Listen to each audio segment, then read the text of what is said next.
What's up, everybody? I'm here. I'm late. I'm very late.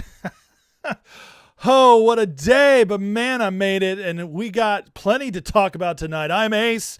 This is American Fire. We're going to go through it tonight. Whew. So much blackpilling going on. So much psyoping going on. You guys paying attention? Because, whew, it is everywhere. It's wild. Some of the craziest stuff I've seen in a long time. They're going all out, folks. They're going all out. They're trying to discourage us. They're trying to get us looking at the wrong stuff, freaking out. I have friends that have just lost their minds. They don't see what's happening. They just completely have gone on with the faggot group, the fake influencers. They've just gone all in.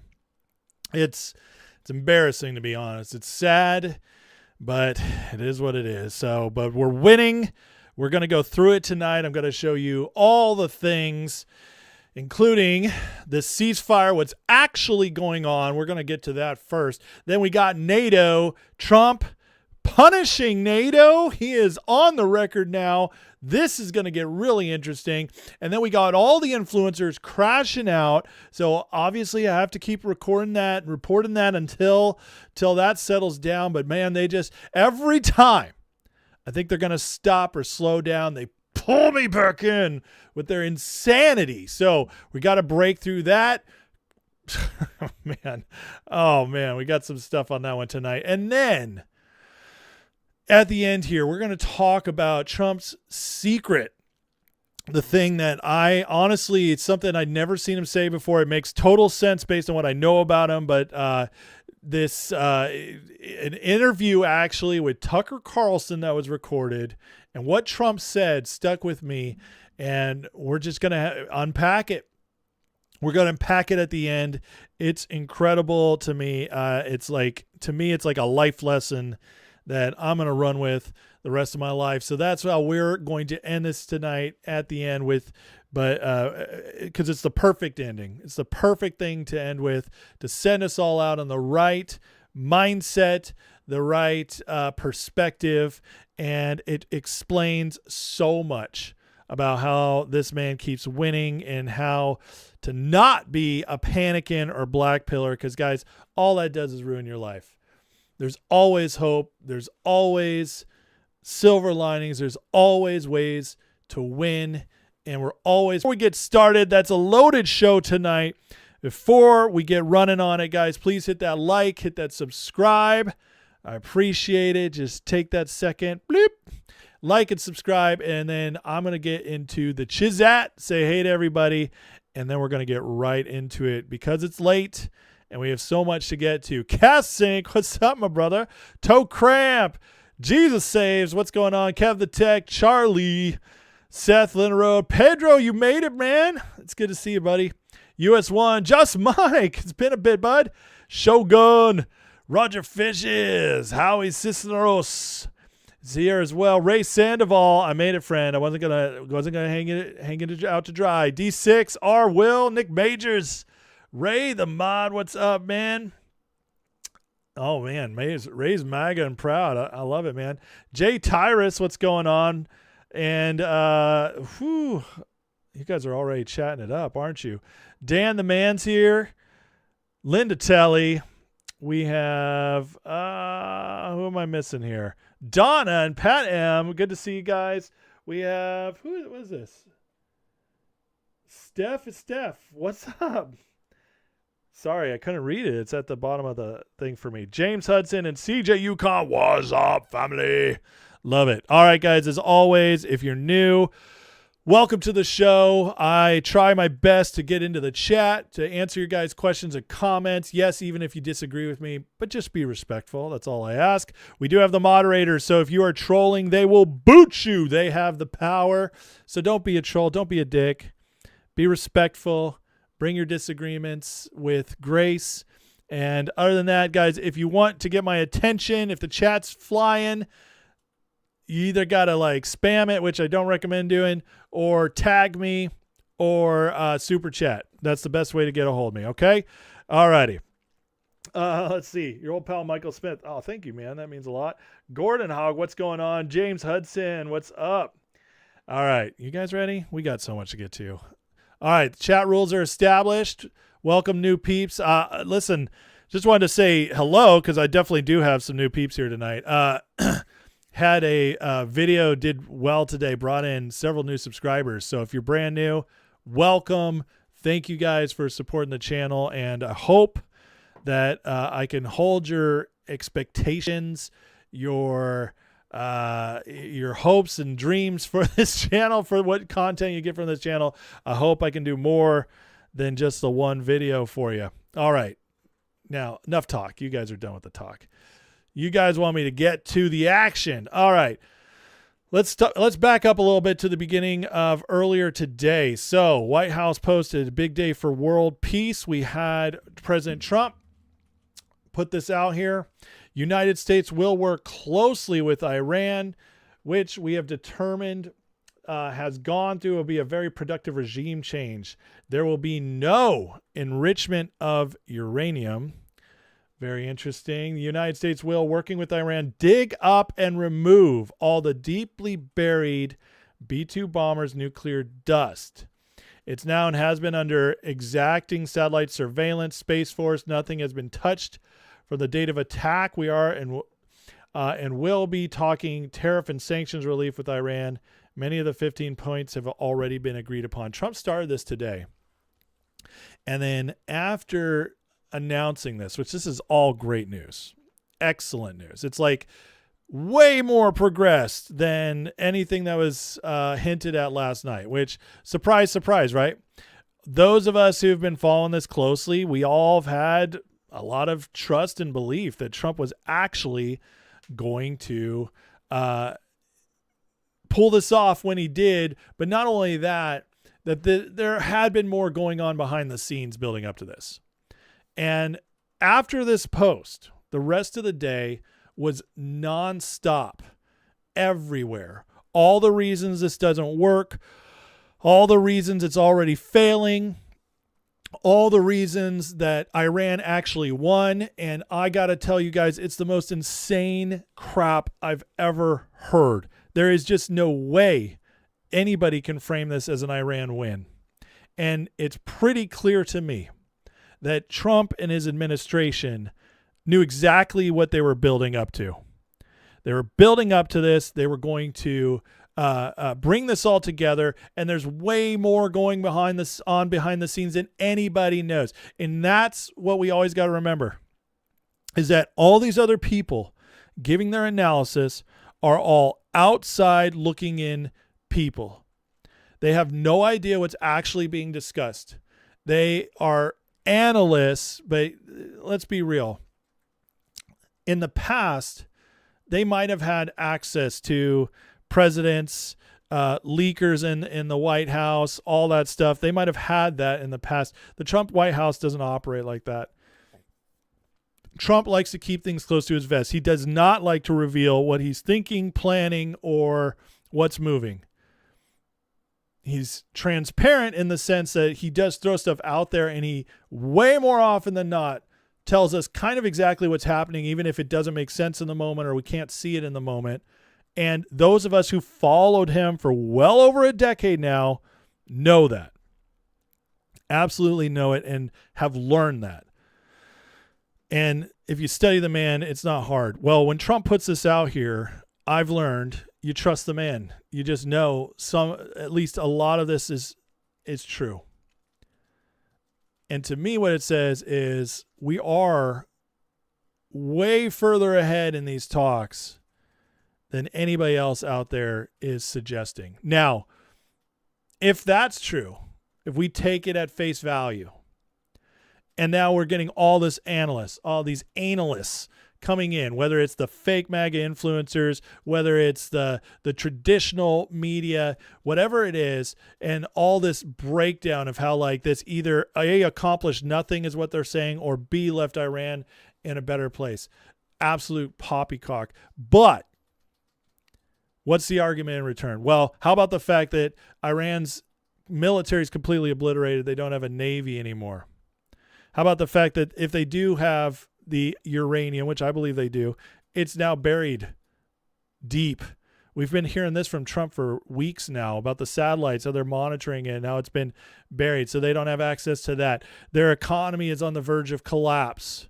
China and Russia did not run to them, which tells us that now Iran's vulnerable and always has been, even though they created this psyop that if we went in there, it would create World War III, that China and Russia would come rushing to their defense. Well, now we know that's not true. That's exposure.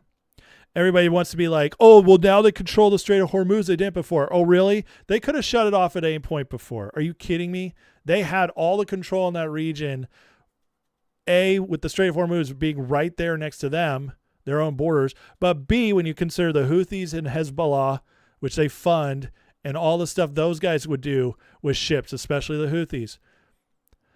So this psyop going around that they didn't control the strait and now they do is complete and utter nonsense.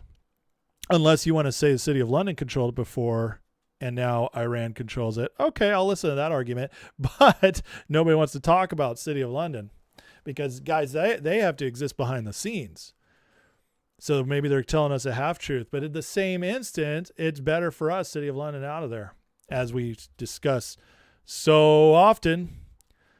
So I just don't know how anybody can slice this as a win for Iran, but they're trying to, and they're trying to desperately. All the shows I listened to today, all the people weighing in, they're all paying as, well, Trump finally, he caved.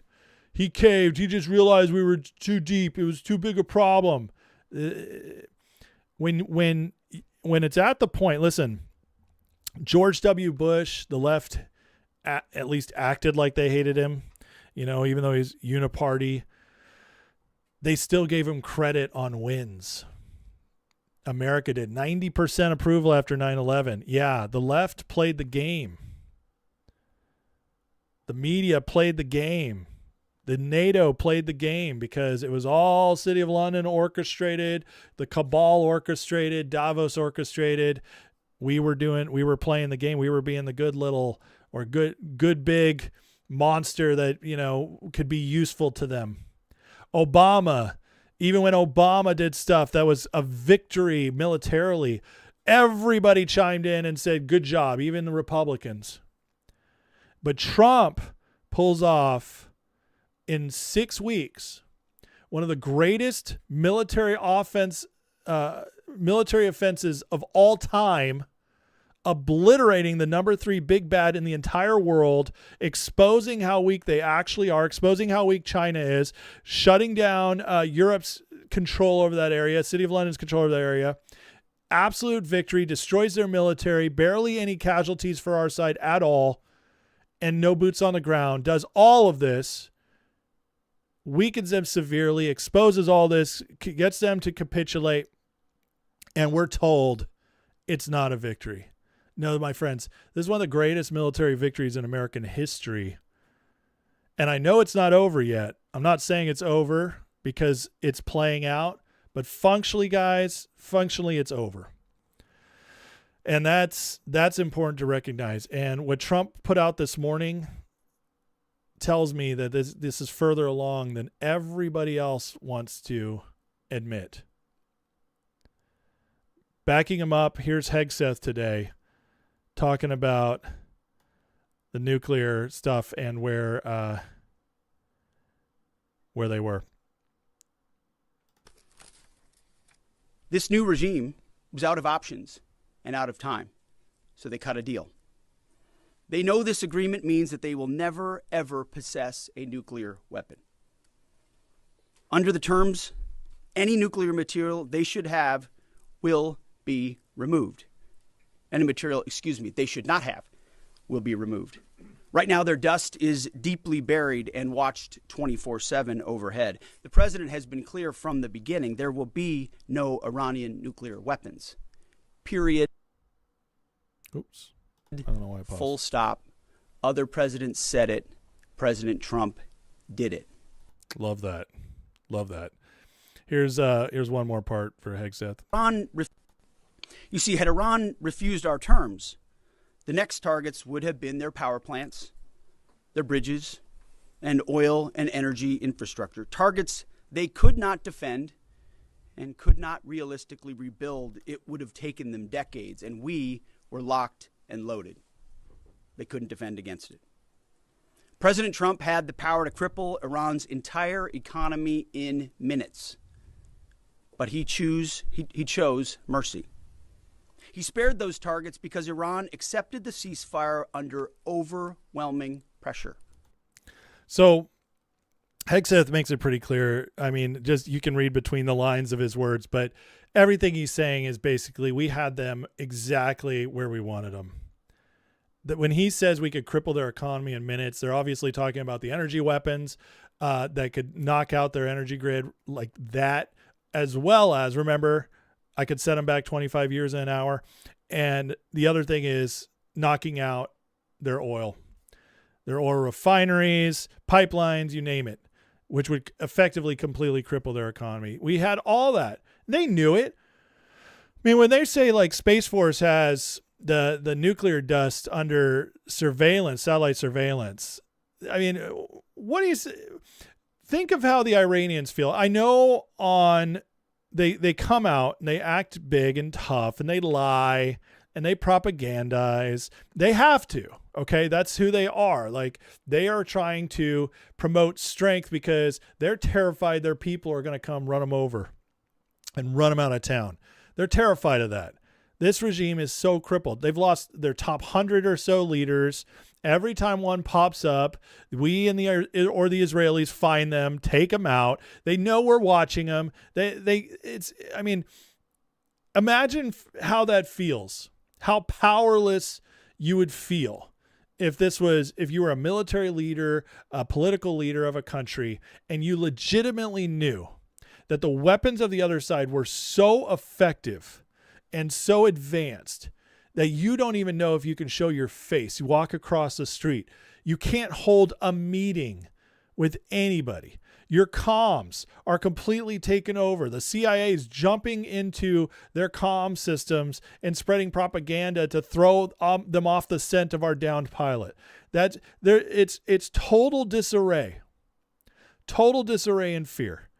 And so all the nonsense people are throwing out there about Iran still like holding it together and they've withstood this so well, everything else, like the truth looks like panic behind the scenes. Remember, like starting of this to ceasefire agreement in process. It just boggles the mind. Nobody would believe that. We couldn't even Operation Desert Storm.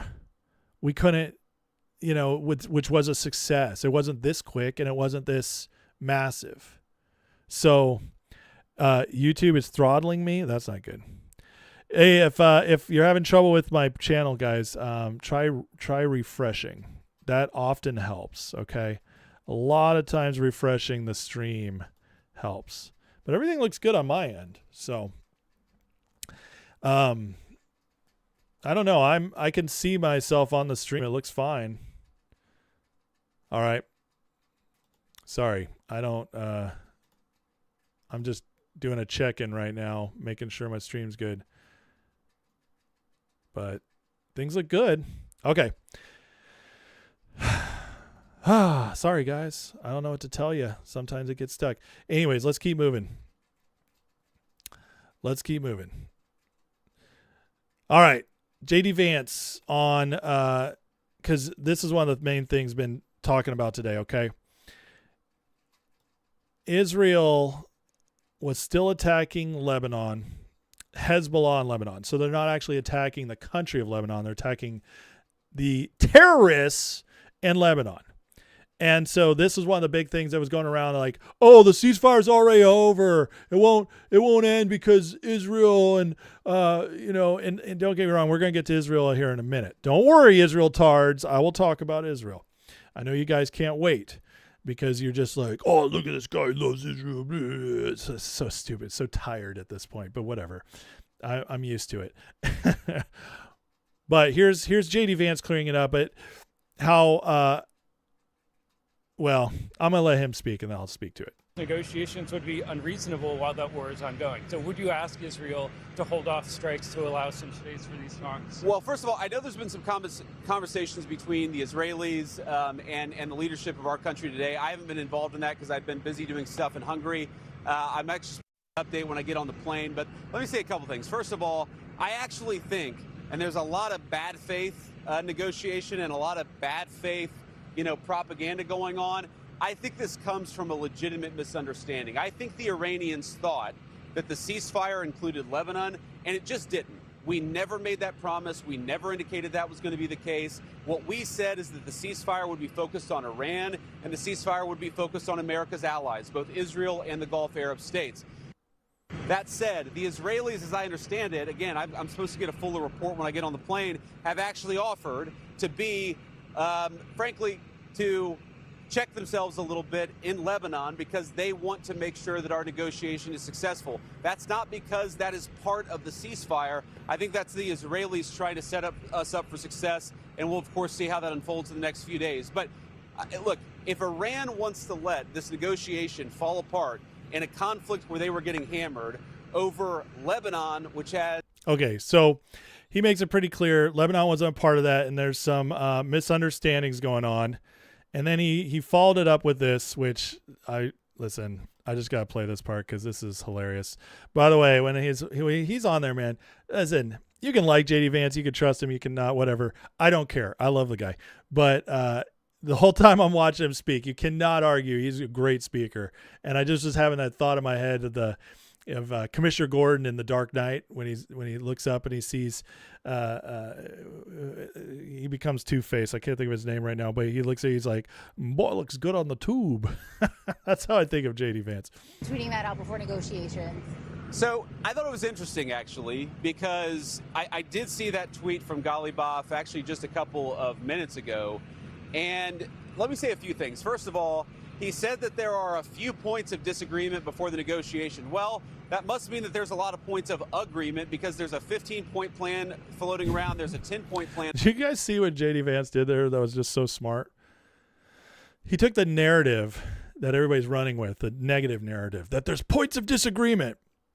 And JD immediately just reframed the exact same thing. It was like, well, he said 3 out of 10 to 15. So that means there's more agreement.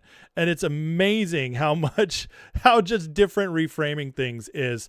And he just perfectly exposed how the media, how the media does what they do. So they can technically not be lying, but the context is still the lie. But anyways, let me let him finish. And floating around.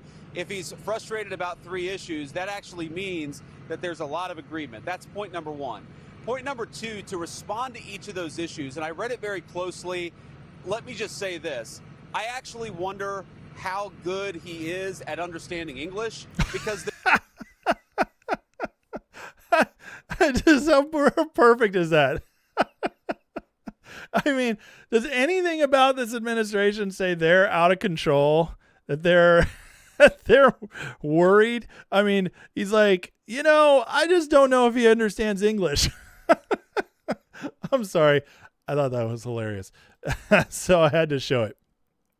But again, there's misunderstandings here, and there's a lot of false narratives going on. Here's Carolyn Levitt.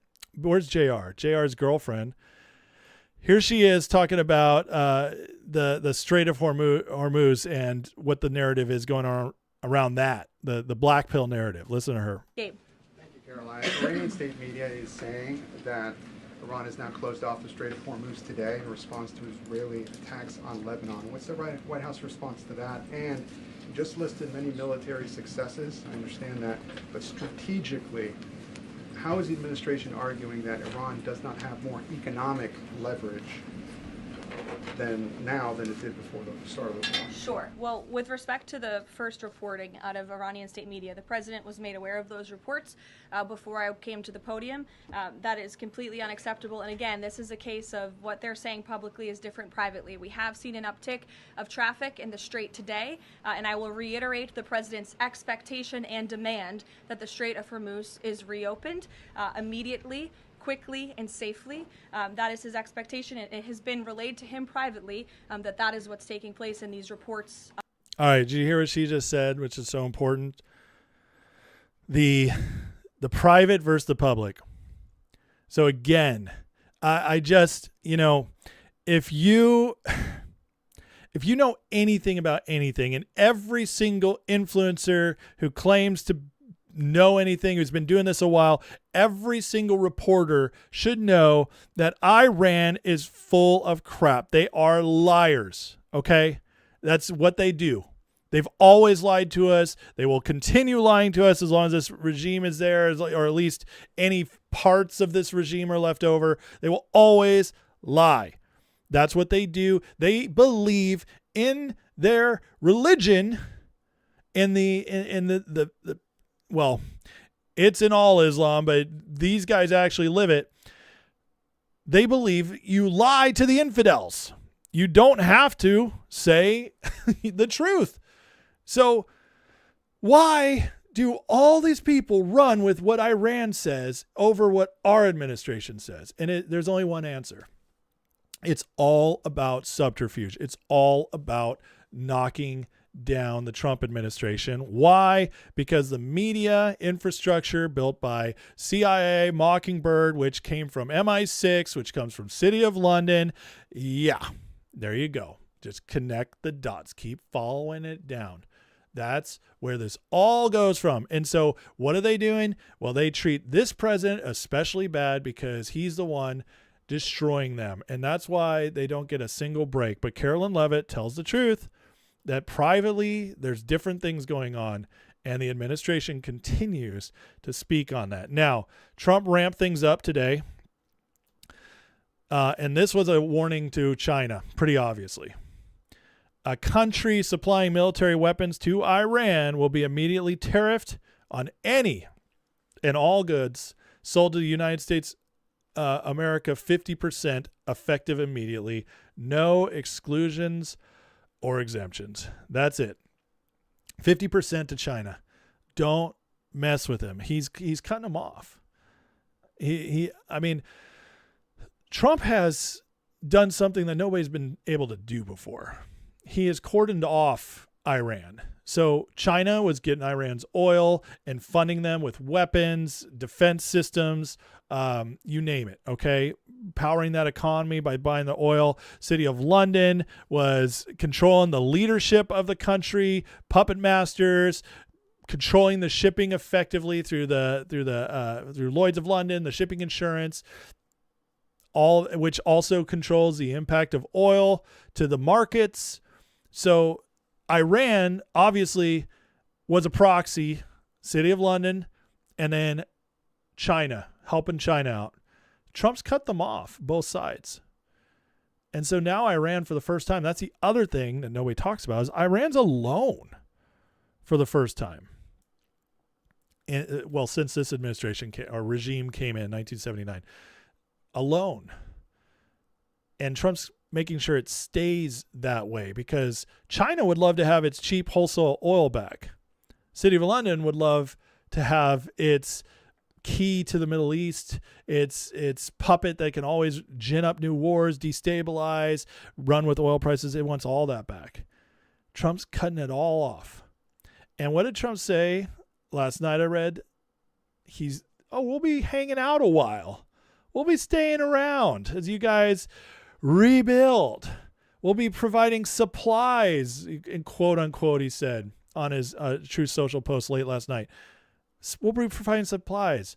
All of that says to me, we're hanging around until this regime's overthrown and Iran is truly sovereign. We're keeping China and City of London out.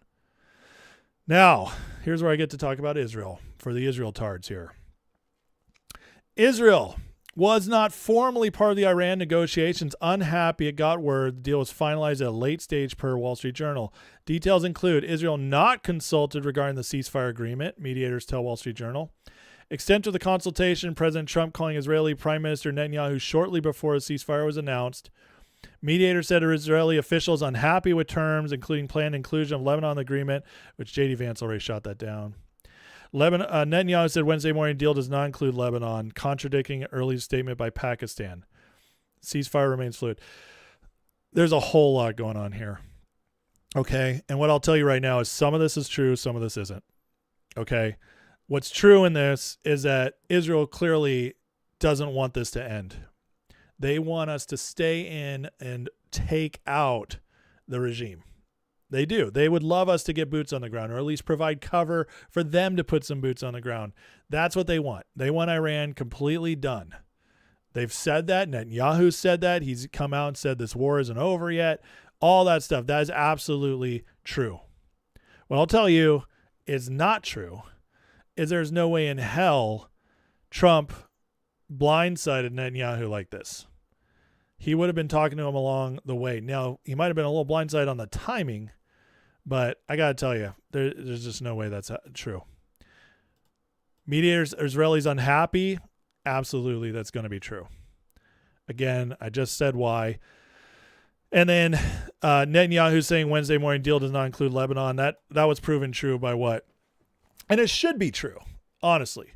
I mean, there's no reason Hezbollah should be, even an Israel tard should not be able to, could not come up with a cognizant reason why Hezbollah should be protected. That's nonsense. They're terrorists, destroy them all. Hamas, destroy them all. Houthis, destroy them all. I'm all for it. Innocence, no. That's where Israel goes too far, especially with Gaza. That stuff's disgusting. They go way too far. And again, it's always Israel's in the middle. But what does this say to all of us right here? As I just went through and like basically point by point, what does it prove? It proves that Trump is not controlled by Israel in the slightest. It doesn't mean we don't ever do stuff with Israel because we'd be stupid not to. Because I'm sorry, but as far as countries in the Middle East go, they're one of the good ones, if not the best one. Okay, it's because of Trump, that's a lot murkier than it used to be. If you went back to 20 years ago, it was pretty clear Israel was our only ally. But now they all love us except for Iran. And so things have changed quite a bit. But again, we're not gonna cut them off. We never will. That would be stupid to do so. But what we can do is keep exposing them, as Trump has done quite a bit, by letting them do that. Like, do you think it's coincidence? Like, all the Israel tard people think they're so smart that they just can see the secret conspiracy of Israel finally controlling us. Where were you guys all during Obama years? Where were you all during the Bush years when Israel was often used, Mossad was often used to control our administrations? Where were you guys during those years? Most of you were completely silent. Now, maybe that's because you were still sucking thumbs. I don't know. Maybe you're little babies. But the point is like those of us who've seen the difference between Trump, Clinton, Bush's, Obama, Biden's, those of us who are old enough to remember all that, who've done our history work, it's night and day. And then you see constantly Trump frustrating the Israelis. Yeah, sometimes our goals line up, but Trump's been consistent on Israel since the 80s. So there's just, anyways, this is just another round of, pretty obvious Trump's not controlled by him. The Israel tards will still play their games because they're too busy, jacking off Dave Smith. But, that's, it is what it is. Some people can't do their own research. Some people are completely incapable of critical thinking. They just need the shiny light to be like, yeah, that's right. Yeah. Okay. Yeah. Yeah. We need a big enemy. Yeah. Let's pick the country that's only been around 80 years and is smaller than New Jersey. They control the world. Yeah. Yeah. That makes sense. Even though they've gotten more, Ukraine received more aid from us in 2 years under Biden than Israel has since their inception. Yeah. But yet Israel's the one that gets all of our money. I don't know. It's so stupid. Anyways, but that's for the Israel tards. We had to cover that. Always got to show the receipts. Finally, with all this being said, the ceasefire, the psyops, the Iran won and all this nonsense and all the stupidity out there. Why did we even do this? Well, again, last night I showed you the railways are going bad. Trump's offering supplies.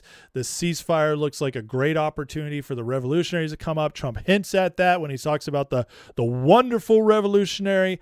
And now it's being more reported, even in Reuters. It's so bad that they even have to report the truth.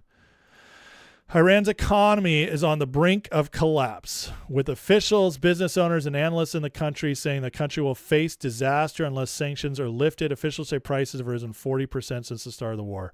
Trump knows exactly what he's doing. See, we went from the military war, the in-your-face force. Knock out your leadership, knock out your military, prove to the world you're not nearly as strong as everybody says you are, prove to the world China can't do squat, prove to the world that the UK is weak, the NATO is a sham disaster, prove to the world all of this, accomplish these goals, wipe out their main leadership, take away their main weaponry.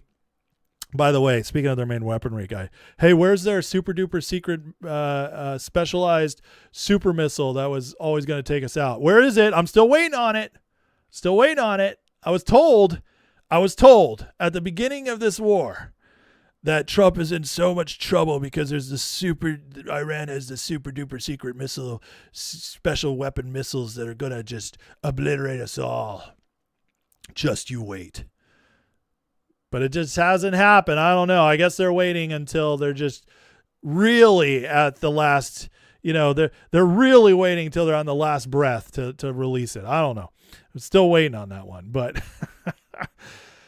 but we started with Trump's, we take out all that, and now what do we enter? We enter Trump, his preferred method of warfare, which is economically.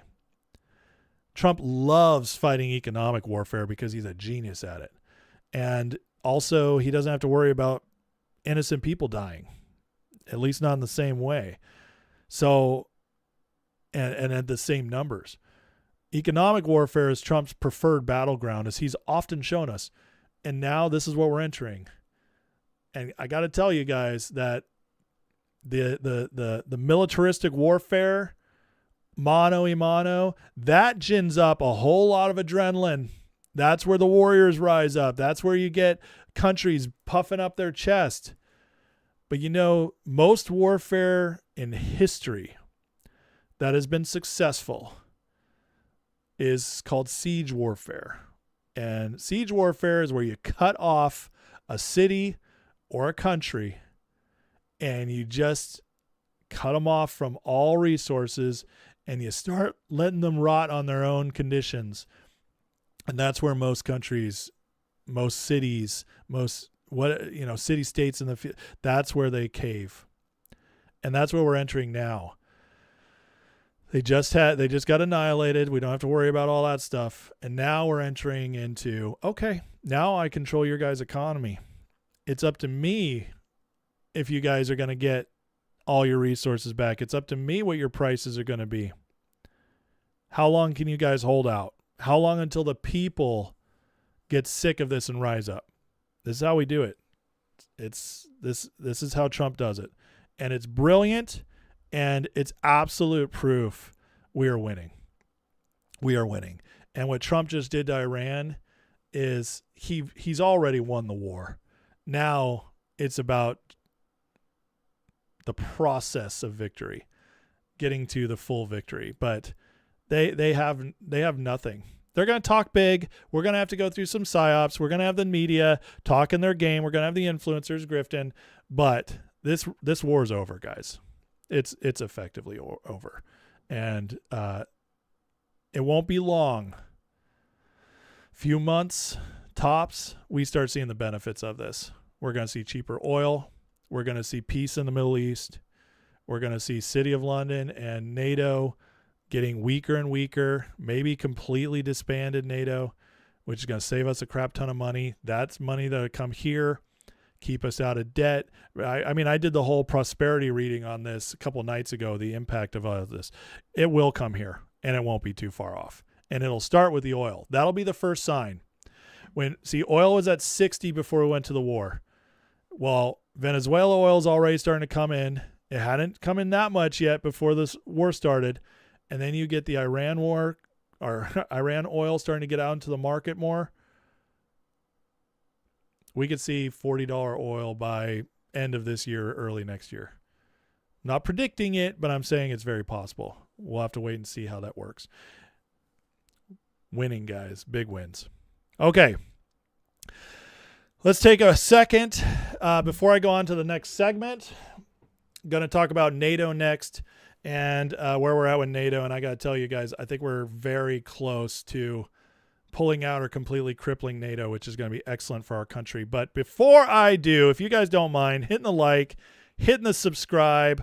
Appreciate you guys watching. We are at over 400 on YouTube right now. That is awesome. Thank you guys for taking the time to hang out with me tonight. I'm honored that you guys choose to watch here. That's awesome. But listen, hit the like, hit the subscribe if you want more. This chat is awesome. Okay. I had somebody the other day tell me that for a channel my size, they just absolutely couldn't believe how much activity I get in the chat. It's because we've been building this channel for a while and we got great peeps here. If you really like it and you want more and want to be able to chat, I'm in there as well. Get in our Patreon. The Patreon is in the description. You click that link, you'll get a free month. In that free month, you get Discord access, you get members lives, members only lives, I should say. It's a couple podcasts I've done, and you just have access to a lot more. And it's my way of saying, hey, here's a little bit extra if you want to support the channel. And after that month, if you decide to stay, it's only $5 a month after that. So that's all I ask for, guys. But check it out. It's free for a month. Get in the Discord and see what everybody's like. It's a great community. Today was a great day. We had a lot of good chats going on today in the community. So really fun. Okay. Let me see if what's going on in the chat. Again, if you guys had something you wanted me to respond to, please tag me so I can see it. Zegran says the proper name is Iran's super secret subsonic missile. Yeah.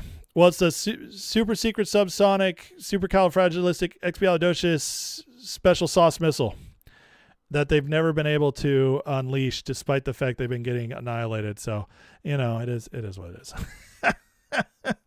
They clearly don't have the goods. Chad asks, Trump's toying with them, isn't he? I don't think he's toying with them. I think what he's doing is he's doing it right. So it's like when people get frustrated at him for not arresting everybody right away or not arresting judges who are being jerks.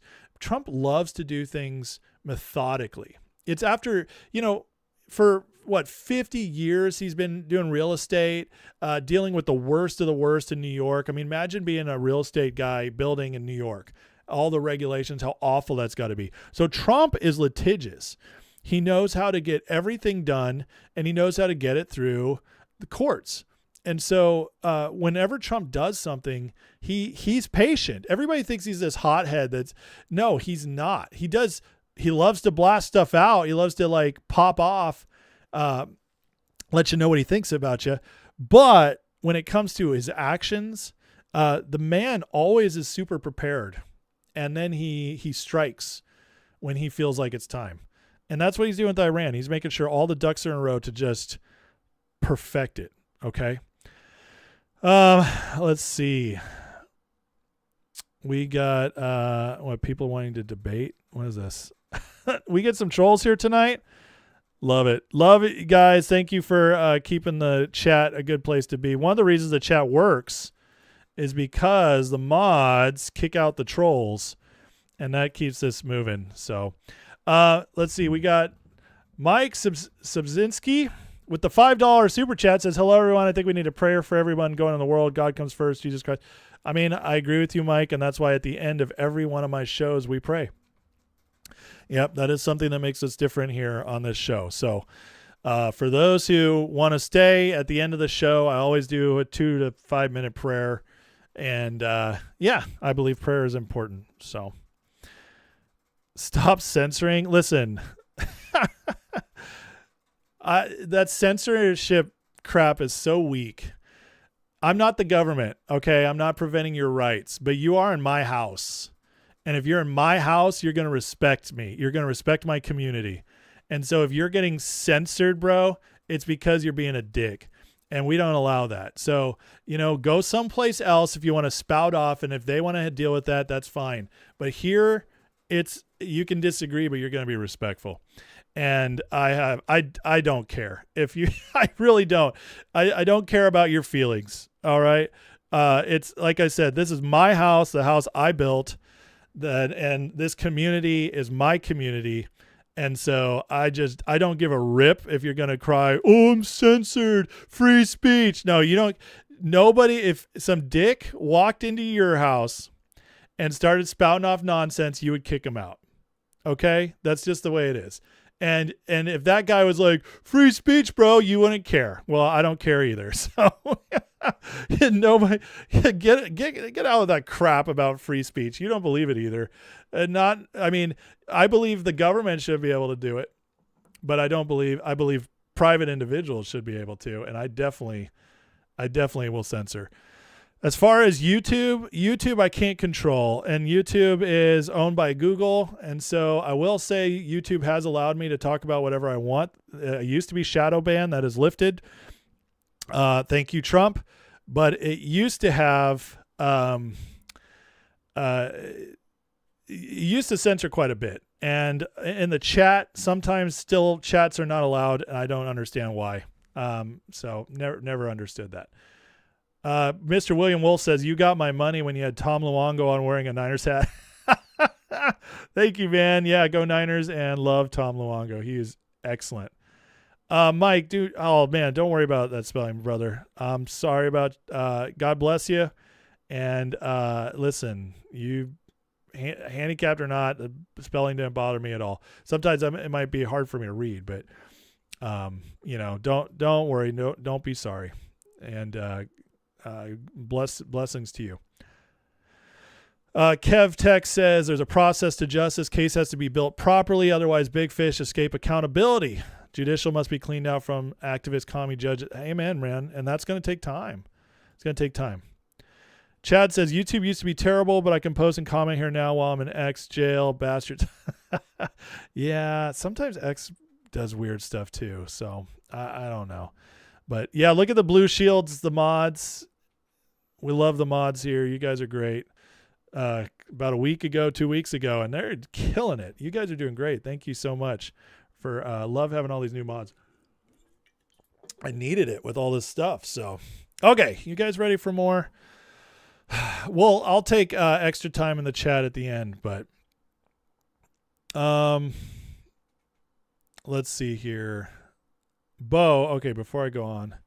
Bo says, redacted, Clayton and Natalie Morris, I don't know who they are, believes Pakistan over our president took a bullet for us. They're just like Tucker, Candace. Oh, man. Okay. Bo, you're going to love the grifter report, which I'll get to here pretty soon. But, yeah, it is. It's unbelievable how many of these people have been coming out as just total shills. And very interesting stuff, I think, is developing in that. So, I'll cover that in a couple segments here. So, all right, got a couple shorter segments I want to cover. Let's get into NATO. All right. So, NATO. Trump is pissed at NATO, and I think we're getting to the point we've all wanted to get to, which is either full pull out of NATO, which would be that's my dream come true. But again, Trump's litigious. And so one way or the other, though, NATO and us are never going to be the same after this. And here's the receipts. NATO wasn't there when we needed them. Trump just put them on blast today. And they won't be there if we need them again. Now, that's the important part. Remember Greenland? That big, poorly run piece of ice. It's just one ridiculous thing to say, but he makes me laugh. But this is what's important. NATO wasn't there when we needed them. We know that. And they won't be there when we need them again. That's called framing, okay? Trump is already building his case to the American people. we're not going to be there. They're not going to be there again. Okay, what does that mean? They're worthless. What does that mean? There's no value in NATO to us anymore. Trump is devaluing NATO. This is the beginning of the publicity run to get the American people on board with getting out of NATO. And here we go. Here is Carolyn, I keep saying Caitlin, it's Carolyn Levitt, letting us know what Trump really thinks about NATO. And on NATO, can you tell me, is the United States still considering withdrawing from NATO? Is that still a possibility? It's something the president has discussed, and I think it's something the president will be discussing in a couple of hours with Secretary General Ruta, and perhaps you'll hear directly from the president following that meeting later this afternoon. Thank you, everyone. Do you hear that? Trump is discussing pulling out of NATO with Ruta tonight. That's what she said. This was at 1 o'clock, this press conference, but that's huge. From NATO, is that still a possibility? It's something the president has discussed, and I think it's something the president will be discussing in a couple of Something the president has discussed and will be discussing again. This is literally, these conversations are happening right now. Kobisi letter got the word out. President Trump is considering a plan to punish NATO countries by moving U.S. troops out of countries which he deemed unhelpful to the Iran war. Details include proposal would involve moving U.S. troops from unhelpful countries into countries more supportive of the Iran war. Oh, man. Let me read all these and then we're going to go point by point. Plan is early in conception, one of several White House discussing to punish NATO. U.S. currently has around 84,000 troops stationed across Europe. Countries could benefit because they are viewed as supportive include Poland, Romania, Lithuania, and Greece. U.S.-NATO relations appear to be degrading. Do you think so? By the way, I said that the other night, and it's planes, trains, and automobiles. So good. Okay, let's go to point one. Moving U.S. troops out, unhelpful countries. That's basically all of mainland, like the main Europe, okay, that we think of. France, UK, Germany, Spain. These are all the countries that put their foot down. And these are all the countries that, ironically, benefit from NATO the most. Do you understand when we have a base in your country, what that does for that country economically? You get thousands of American troops with their wages putting money into their economy. You get all the other money of all that funding coming in, paying probably, I don't know how they pay for the land or whatever is going on there, but that's money, baby. That, and not only that, I mean, you add to that all that they're saving by our troops protecting them so they don't have to build up militaries themselves. But yeah, all this money is going into their economies. These are economies that are on the verge of collapse. Their pension systems are killing them. Their welfare systems are crushing them. And that's even with the fact they don't pay for military basically at all. These countries are pathetic. They've been sucking off the golden teat for a long time, and it's about to go bye-bye. Well, Trump, this is so brilliant because if you're not going to completely pull out of NATO and create that political firestorm in a election year, remember, election year, still got to play some politics. Well, how about you just move them? And they lose all that cash, billions of dollars to much smaller countries than our country. Those billions hurt. And then the more supportive. So they're already planning it. 84,000 troops full-time in Europe and then moving to these. And so we're going to upgrade Poland, Romania, Lithuania, and Greece possibly. And don't be surprised if what Trump's also doing is, remember the Board of Peace? If he starts moving these troops in the Board of Peace countries. Now, I can't remember if these countries are in the Board of Peace, but they might be. But he starts moving it to the Board of Peace. The Board of Peace that he's built with all these countries that were basically like UN, NATO rejects. You know, some of them are in those organizations, but they're looked down upon. They're not considered important. Trump's now elevating those countries And this is just going to make the big guys in Europe even more insignificant. He's just he's just continually wearing them down.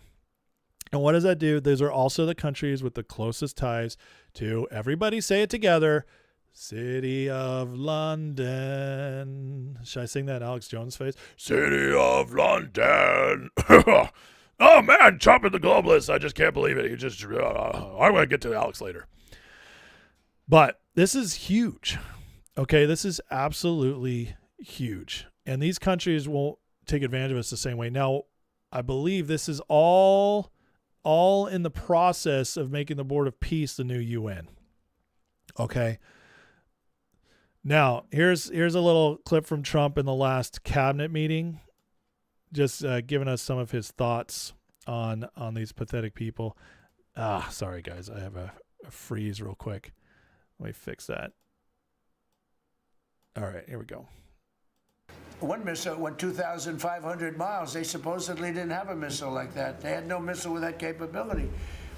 But they shot the now famous Ireland, the island that the UK was very afraid to give us because they didn't want to get dragged in. But we don't want to get dragged into their wars either. You know, it's one thing we're very disappointed. I'll say it publicly. We're very disappointed with NATO because NATO has done absolutely nothing. And I've always said, 25 years ago, I mean, I was somebody that wasn't a politician, but I was always involved in politics and I understood politics. I said 25 years ago that NATO's a paper tiger, but NATO's a paper tiger for 25 years. What have we learned about Trump? Not only is he insanely consistent, but all those things he's been wanting to do for 40 years, 25 years, he's now doing. Iran being the latest example, but I got to say, this is the funniest part. Trump's face when he says the UK. Can you tell that he hates the UK? Watch this. He said he didn't want to get dragged in. But we don't want to get... I didn't go back far enough. That the UK was very... Trump's sad face. How did people not love this man? I'm sorry. He's the absolute best. The UK. Anyways, I digress. And here's Mark Rutte after talking to Trump today. You agree that NATO countries, some of them were tested and failed? Some of them, yes, but a large majority of European countries, and that's what we discussed today, have done what they promised before in a case like this because they know that when it comes to NATO, it's there to protect the United States. Because the US needs a secure Atlantic and a secure Arctic and a secure Europe to stay safe here, the US mainland. But it is also there to make sure that, of course, Europe is safe and to be this platform of power projection for the United States. So what the US did with Iran, they could do because so many European countries lived up to those commitments. Not all of them. And I totally understand his disappointment.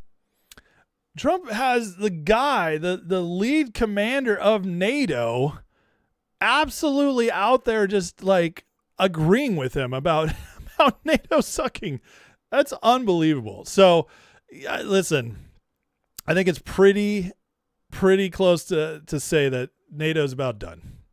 Okay, this is Trump's got it all. He's been working on this since the first term, getting them to pay. Remember, it was 2%. Then it became 5%.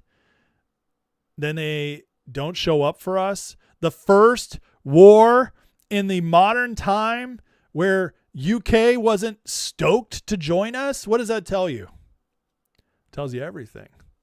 See, most of what is really speaking these days is not the words, it's the actions of not just Trump, but everybody surrounding Trump. And the noise. And see, what I keep running up against is so many people who are just swayed by words and they let others do the thinking for them. And that's why they're still blackpilled or they're, bugging out about everything Trump does, even though they voted for it. And it's not that many. We've seen the polls with MAGA. MAGA's holding strong, but it is enough. It's enough to sway the midterms. It's enough to make things a little tougher. It's not enough to stop the plan, though. It's not enough to stop what Trump's doing. All he needs is his base to stay together, and we are. Thank God. But it's like this IQ test of paying attention. Can you put the pieces together?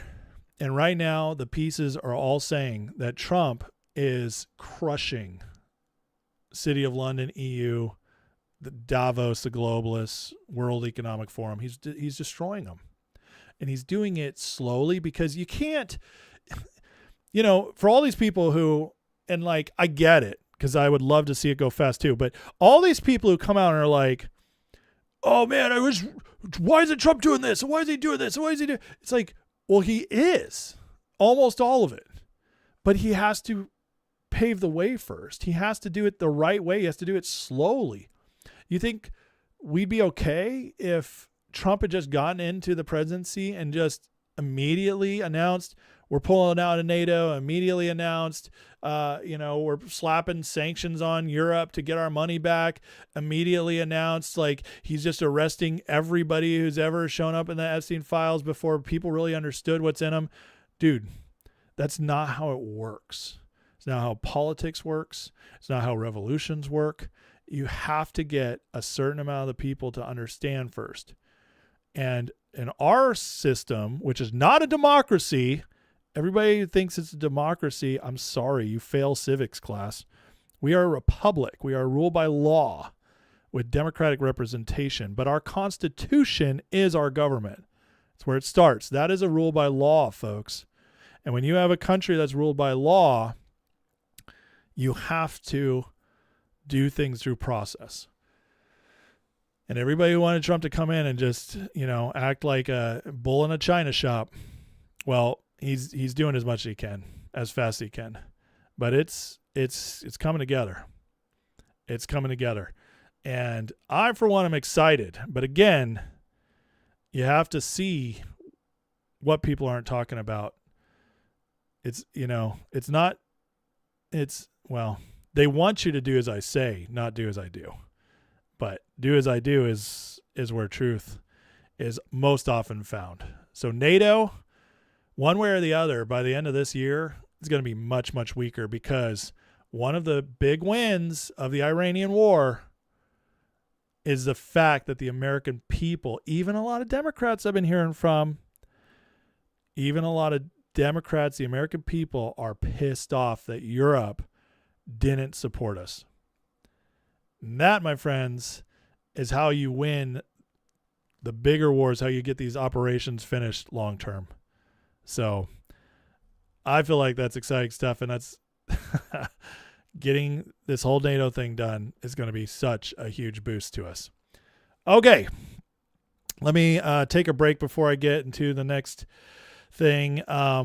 Just got a real short thing I want to go over real quick on this leaker. Actually, I'm going to do this first, and then I'm going to get into the chat for a minute. Please take a second, though, if you guys don't mind. Hit that like, hit that subscribe if you're watching, if you're learning, if you're getting encouraged, or if you just can't stand what you're hearing, but you still, just like hanging out. Hit that like, hit that subscribe, repost if you're on X. I appreciate it. Real quick, before I get back into the chat here, and remember, guys, if you have something you want to ask me or catch my attention, please tag so I can see. But this was interesting today. So I'm just going to share this shortly, but check this out. FBI and our partners have arrested a former SOCOM employee. Now, the only reason I know what SOCOM is because of that old video game. You guys, any of the guys ever play SOCOM? Employee who supported our top-level military warfighters for allegedly transmitting classified information to a member of the media. Outstanding work by FBI Charlotte. It wasn't me, guys. I promise you. We're not that close.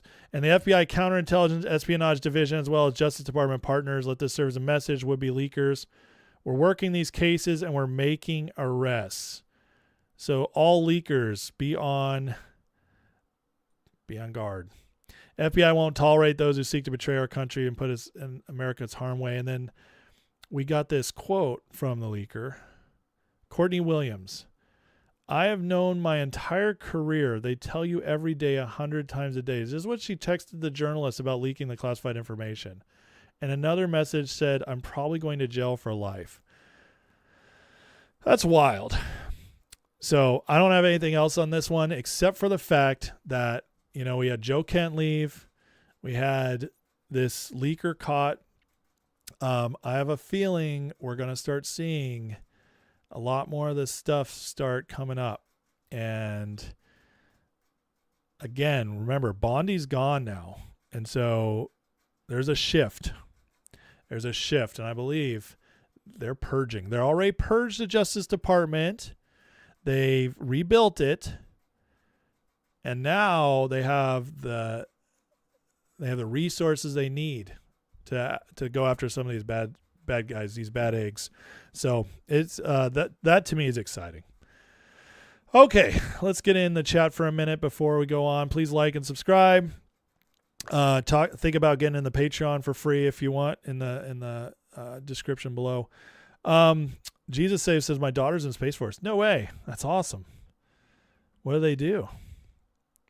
Jim Bosmus, why don't the countries that failed in their NATO duties get punished by being kicked out of NATO? Why should America be forced out? We're not being forced out of anything. I mean, listen, Jim, NATO is completely unnecessary. It's a joke that we still have it.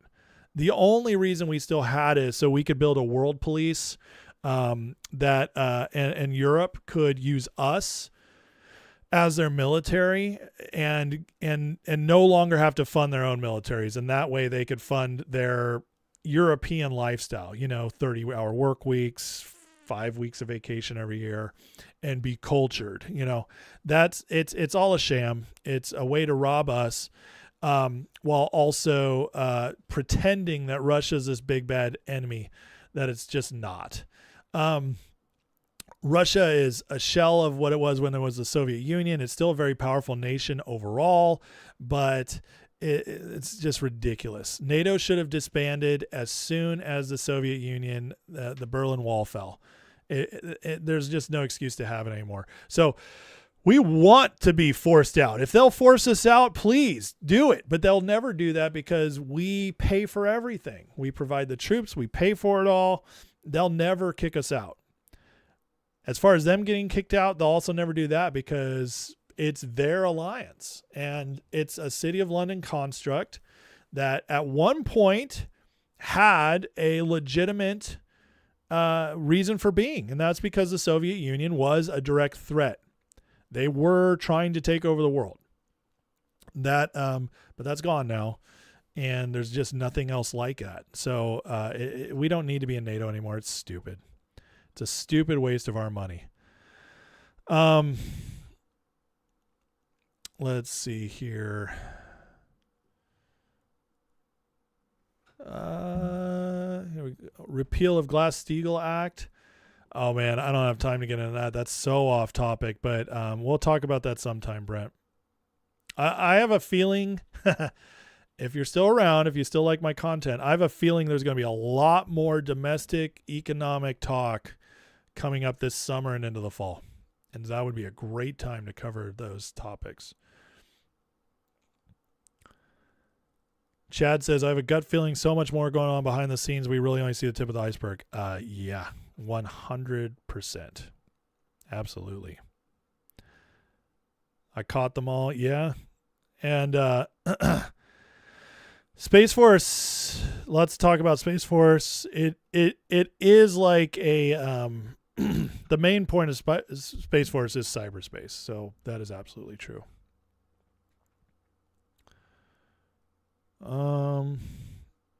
King Charles has direct control over military in Europe. Well, I mean, what's left of them? NATO is the only real military left in Europe. Everything else is disaster. Did you guys hear about the ship from? Sorry, I was getting a little dry. The ship from UK that was they were sending over towards the Iran area, and then they had to bring it back because it was just breaking down. They just don't have any new ships. It's terrible. It's a total joke. So, anyways, I know. They're pathetic. Okay, you guys ready? It's time to get into the Grifter Report. It's not my favorite thing to do, the Grifter Report. I don't like talking about these people, even though sometimes it's funny. But I want to talk about more important things. Unfortunately, this is important at this time because with all Trump's doing, the psyops have gone to way past 11. They're at 15 now, 16, 17. It's all over the place. So we have to talk about Fagaland. And so here we go. As it's, oh my God, guys, these people, it's pathetic. So let's get into it. In Fagaland today, we have a story from Axios. You can tell they are trying to push this narrative so hard. These people are all coming out. They're all jumping on top of each other to be the loudest. They are all in line. In the past, when these people crossed Donald J. Trump, they would kind of dip their toe in the water, see how it felt. Trump would pull something off that made them look stupid. They would fall back in line because they did not want to be outed. Iran pushed them to the brink where it was all assets deployed because City of London was like, bro, if we lose Iran, we are screwed. So you better we don't care if you lose your ratings. We don't care if you lose your fans. You have to go after Trump. We're in trouble. And so it's all assets deployed, tear them down. Well, now that Iran's going better, what they're trying to do, because there's no coming back for these people. They've gone so far off the deep end.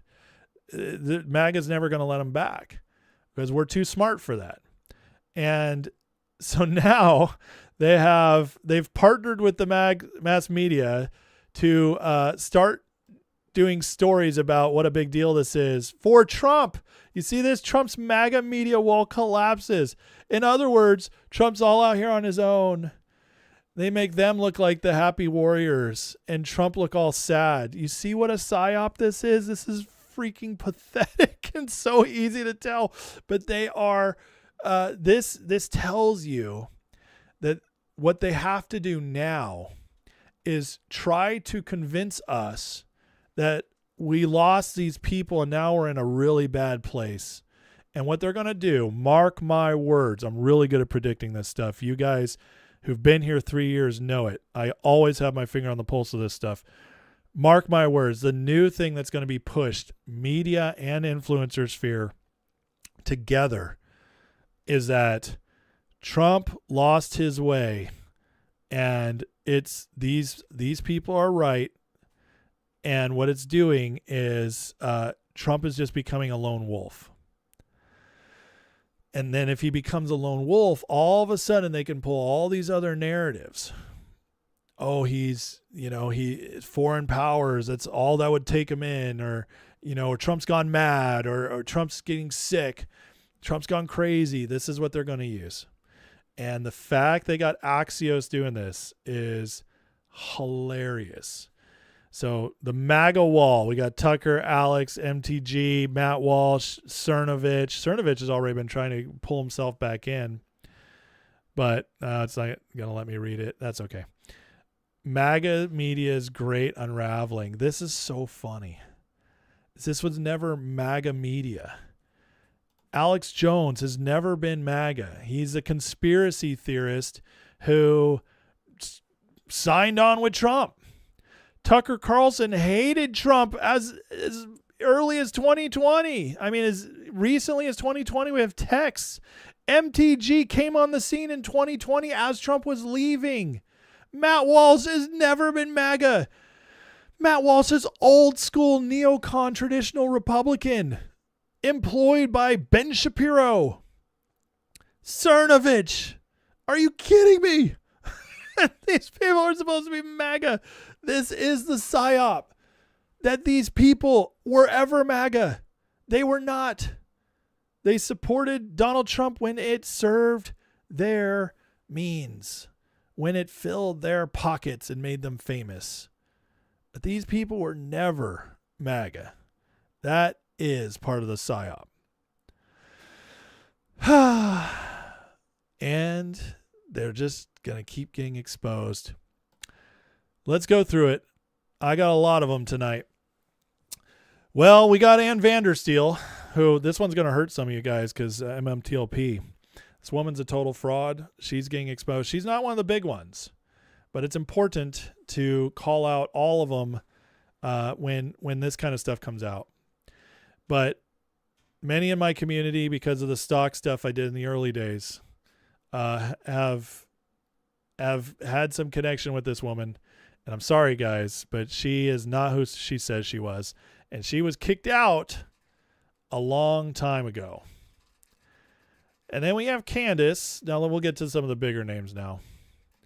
Candace Owens, after yesterday, blowing off her top, losing it over Trump saying we must, a civilization will cease to exist tonight. Well, today she says there'll never be peace in the world while Israel exists. Are you kidding me? That's insane. That's an insane thing to say. It's also basically saying we're okay if we wipe them off the map. I don't see how this is much different than what Trump wrote the other day, which is exactly what they were complaining about. But again, do as I say, don't do as I do. This is how they run this stuff. Now, she and Sean Ryan, who has been one of the last to show himself. Sean Ryan started showing himself halfway through the Iranian war. Started this little fun story today. Assuming this is true. Let me back up to the story. The Trump administration gave a Vatican envoy a bitter lecture warning the United States has the military power to do whatever it wants, and the church better take its side. Dun, dun, dun. To which Candace responded, assuming this is true, we need to know who specifically in the White House threatened the Vatican envoy. The actual patterns of the individuals involved should be known, or names of the individuals involved should be known to the public. Why? Why is this even a story? Why does this matter? First of all, who cares? Honestly, is anybody up for supporting and defending the Vatican? Hands raised? Anybody? Now, Candace professes to be Catholic. By the way, they all do. Isn't that strange? They all picked Catholicism. I don't know if Tucker did, actually. I think Tucker claims to be Methodist.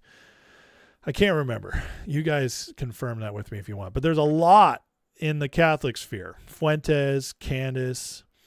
I know there's a couple others escaping my mind. Joe Kent. But acting like this is a big deal is just hilarious. And not only that, I mean, oops, I skipped ahead.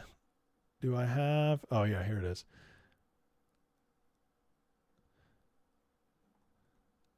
We have Graham Allen calling it out because Sean Ryan freaks out. Pentagon summoned the Pope's ambassador, told the U.S. they even invoked the Avignon papacy, a dark chapter in history when a government used military force to bend the church to its will. You know what this says to me? It says that the Catholic Church was invited over because Trump is submitting them.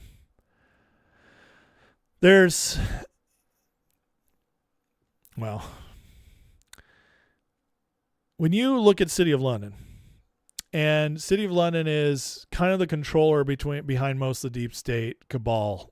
There's the center. It's the bankers. It's the finances.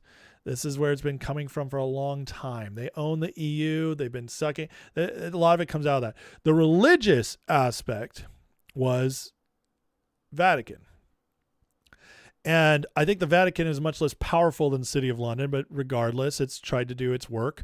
And then you have Washington, D.C., which has provided the military might of this three-headed monster. But Washington, D.C. was taken back by Trump, and it's in the midst of being fully taken back. Vatican has been neutered. And so City of London is the last part of this triangle that still has much power, but Trump has been severely weakening them this term. I believe probably brought the Vatican in to be like, look, guys, this is what we're doing. Because isn't it interesting that in the story they invoke this Avignon papacy, dark chapter in history when a government used military force to bend the church to its will? Probably because the church got out of hand. Where does this end? If the Pope refuses to fall in line, what's the next move? Bomb the Vatican? Dude, Sean Ryan, like Trump would ever bomb the Vatican. This is so insane. Sean Ryan is crashing out. Oh, look at that. Former Navy SEAL CIA contractor. They're always special forces. You notice that? It's always special forces or CIA. And I've had people, write me and be like, I can't believe Sean Ryan's one of them. I'm like, dude, he was special forces. What do you think? Not that all the special forces guys are bad. A lot of them are good, but a lot of them have that connection. And a lot of them, and I mean a lot of them, have the CIA part. Sean proudly puts that out there. Crazy stuff. But then Graham Allen, who is one of the good ones, trying to bring truth to the matter and the world, as someone who actually spoke to senior leaders at the Pentagon, that's total garbage. So apparently it didn't even happen, or if it did, completely misrepresented. But you see what they're doing? They're just trying to everything. Like how insane these things are. Trump just basically announced the end of the Iran war, and we're headed in that direction. So what do? Oh man, what can we come up with next?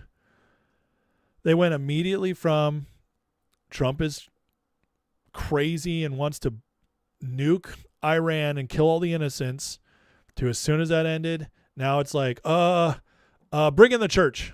Let's get a story on the church. It's pathetic. These guys are so pathetic. Moving on, Alex Jones had MTG on today saying it's time to burn the Republican Party to the ground because the majority are foreign agents working for Israel.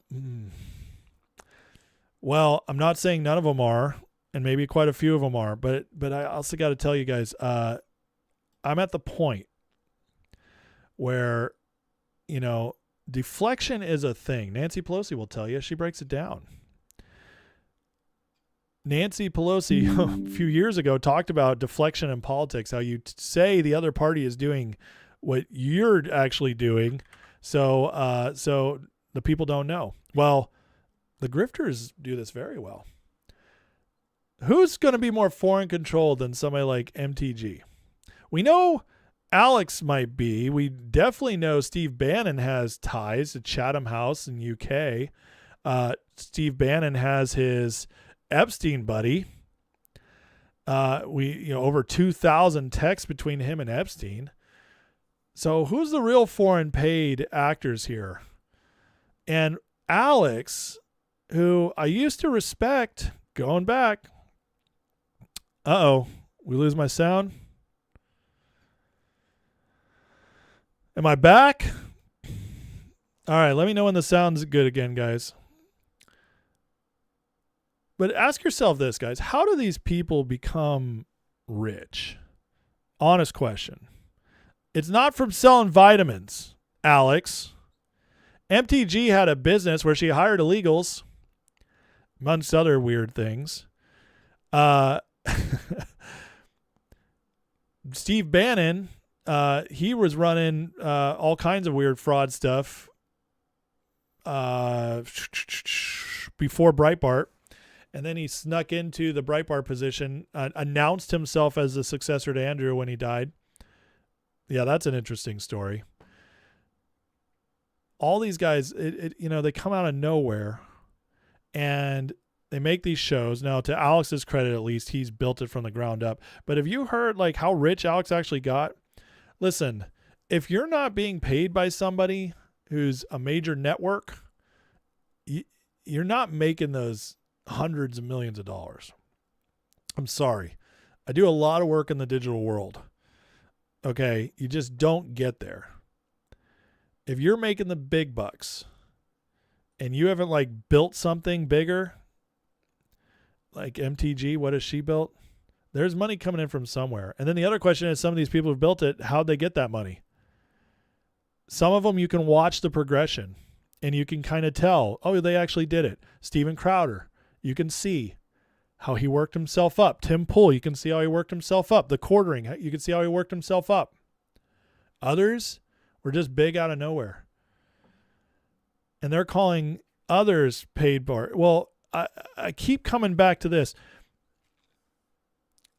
MTG, if it was so bad up there and you're so pure, why did you quit? Did you really think going on The View was going to be the thing that actually changed the country? I'm sorry. I'm a simple man. I watch progressions of people, okay? I watch their choices.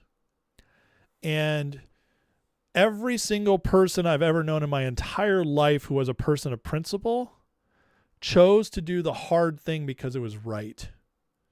Every single one of them. MTG dipped out as soon as she started disagreeing. And if she was a true believer, she would have stayed if she was really going after it. But she's not. And she's a fraud, just like all of them. Just like, and the problem with her is she's not smart enough to hold her own show. She'll never be big enough. Once she wears out her usefulness, when it's been a couple years down the road and she's not fresh served in Congress, she's going to be dumped out. She'll be dropped a lot faster than some of these other ones who will hang around a while, even if their views are going down. They're still getting that cash. This is the funniest thing I saw all day. Well, I don't know. It's between this and this. But Alex today comes out.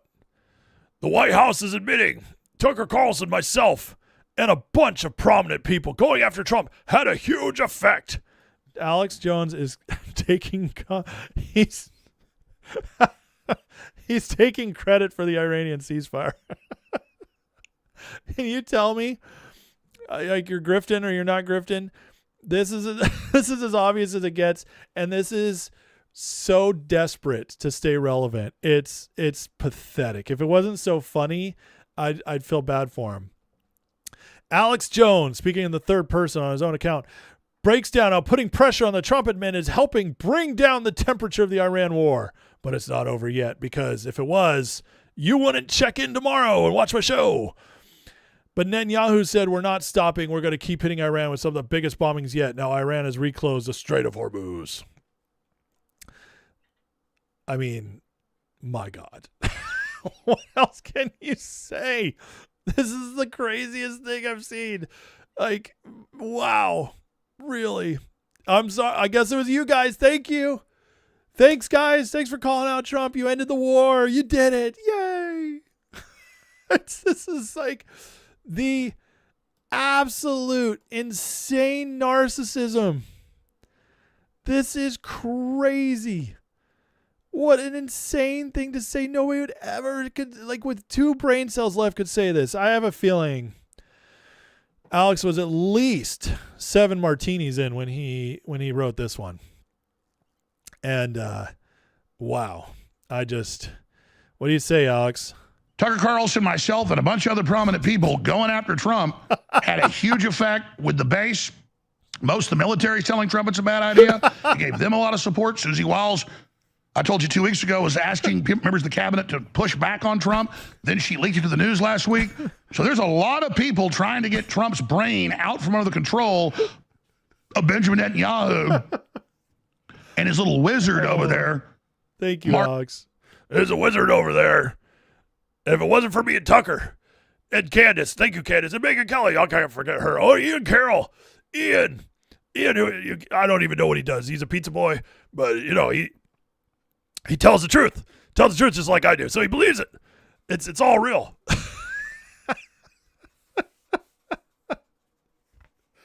Oh, my God. But listen, we have to laugh. You know what these people hate more than anything? It's being mocked. When people think they're important, they hate being mocked, okay? And so that's what we need to do. We just need to mock these people. Oh, yeah, Fuentes. I mean, this stuff is so unbelievably funny. And we just got to laugh at these people. They're getting more ridiculous. And we can laugh more and more because they are losing their influence. I mean, if this doesn't tell you that they are desperate for views, I don't know what else will. Okay? So let's laugh at them. Let's laugh at them and keep dragging them down because they're insane. Now, Joe Kent's making his rounds as well. Now, oh my God. Oh my God. These people are so stupid. And anybody who follows these people are so stupid. Listen to this. Joe Kent, Mr. MAGA. This guy was running for office as the MAGA candidate several years ago. And then he duped them into letting him into the administration. Mr. MAGA is supposed to be telling us, MAGA, that leaving NATO would be bad. Dude, we voted for Trump in 2016 to leave NATO. This is a pipe dream of MAGA. We are thrilled to leave MAGA. Leave NATO. We want to leave NATO. That is what MAGA has always wanted. Every single person who votes and considers themselves MAGA wants to be out of NATO. And Joe Kent today showed his true colors, which he's done a lot because he's not that bright, which I'm going to prove to you guys in a minute here. But as Trump is writing this, which every single person in MAGA is stoked about, every single person, Joe Kent has to pour some water on it. Unfortunately, leaving NATO won't be to avoid foreign entanglements. We'll be leaving NATO so we can side with Israel when Turkey and Israel eventually clash in Syria. What? Turkey and Israel are going to fight in Syria? And we have to leave NATO to do that? This is so stupid. It's unbelievably retarded. And this man is just, dude, you should have stayed behind the scenes because the more you talk, the dumber you look. This is after we helped topple secular Syrian government, installed former AQ ISIS leader. Time to stop playing arsonists and firemen in the Middle East. Yeah, so it's a grand plan so we can help Israel fight Turkey. All right, this is one of the best things I saw today. I've not Piers Morgan. I used to watch his show because they had some good debates on there, but it's become unwatchable since all the grifters have gone full out. And that's all he brings on. And Tucker and Pierce has gone even crazier than he used to be. He today had Joe Kent on. And Will Chamberlain is one of the good ones. Listen, I had my issues with Will for a while because he was supporting DeSantis. But Will Chamberlain has been on a tear since Trump came in. And he has gone full on hardcore Trump supporter. This guy is a good guy to have on our side. He's a brilliant lawyer. And listen to him ruin Joe Kent's career right here. This is awesome. So I want you to listen to a couple of things when we play this clip. Joe Kent, listen as he talks and how he talks in like such simplicity, and he's really not saying that much, okay? Even though he's trying to sound smart. But he pulls it off until you hear Will rebut him. But watch this. Withhold things from the Israelis, which we can do. The Israelis do have a modern air force, but they rely on us for a lot of the logistics, the refueling, in order to be able to reach into Iran. So we very much are in the driver's seat of what we. Well, that's not true, Joe. That's just obviously false because we didn't help them with. No, it's 100% true. They can't reach into. They cannot reach into Israel. I've actually been in the military, man. I've been part of these operations. Then explain how they did the 12-day war.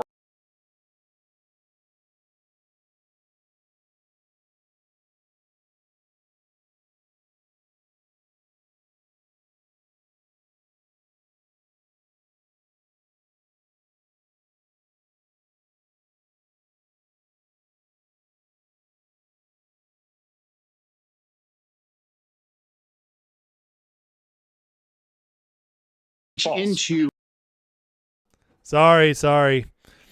I cut my mic off to take a drink and I forgot. So listen, watch. All right. Watch. this is something they always do, okay?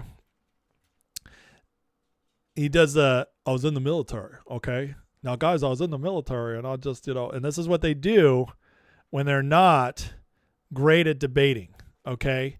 They have to just play that, they step it back and like, well, I'm better than you, and I just know stuff.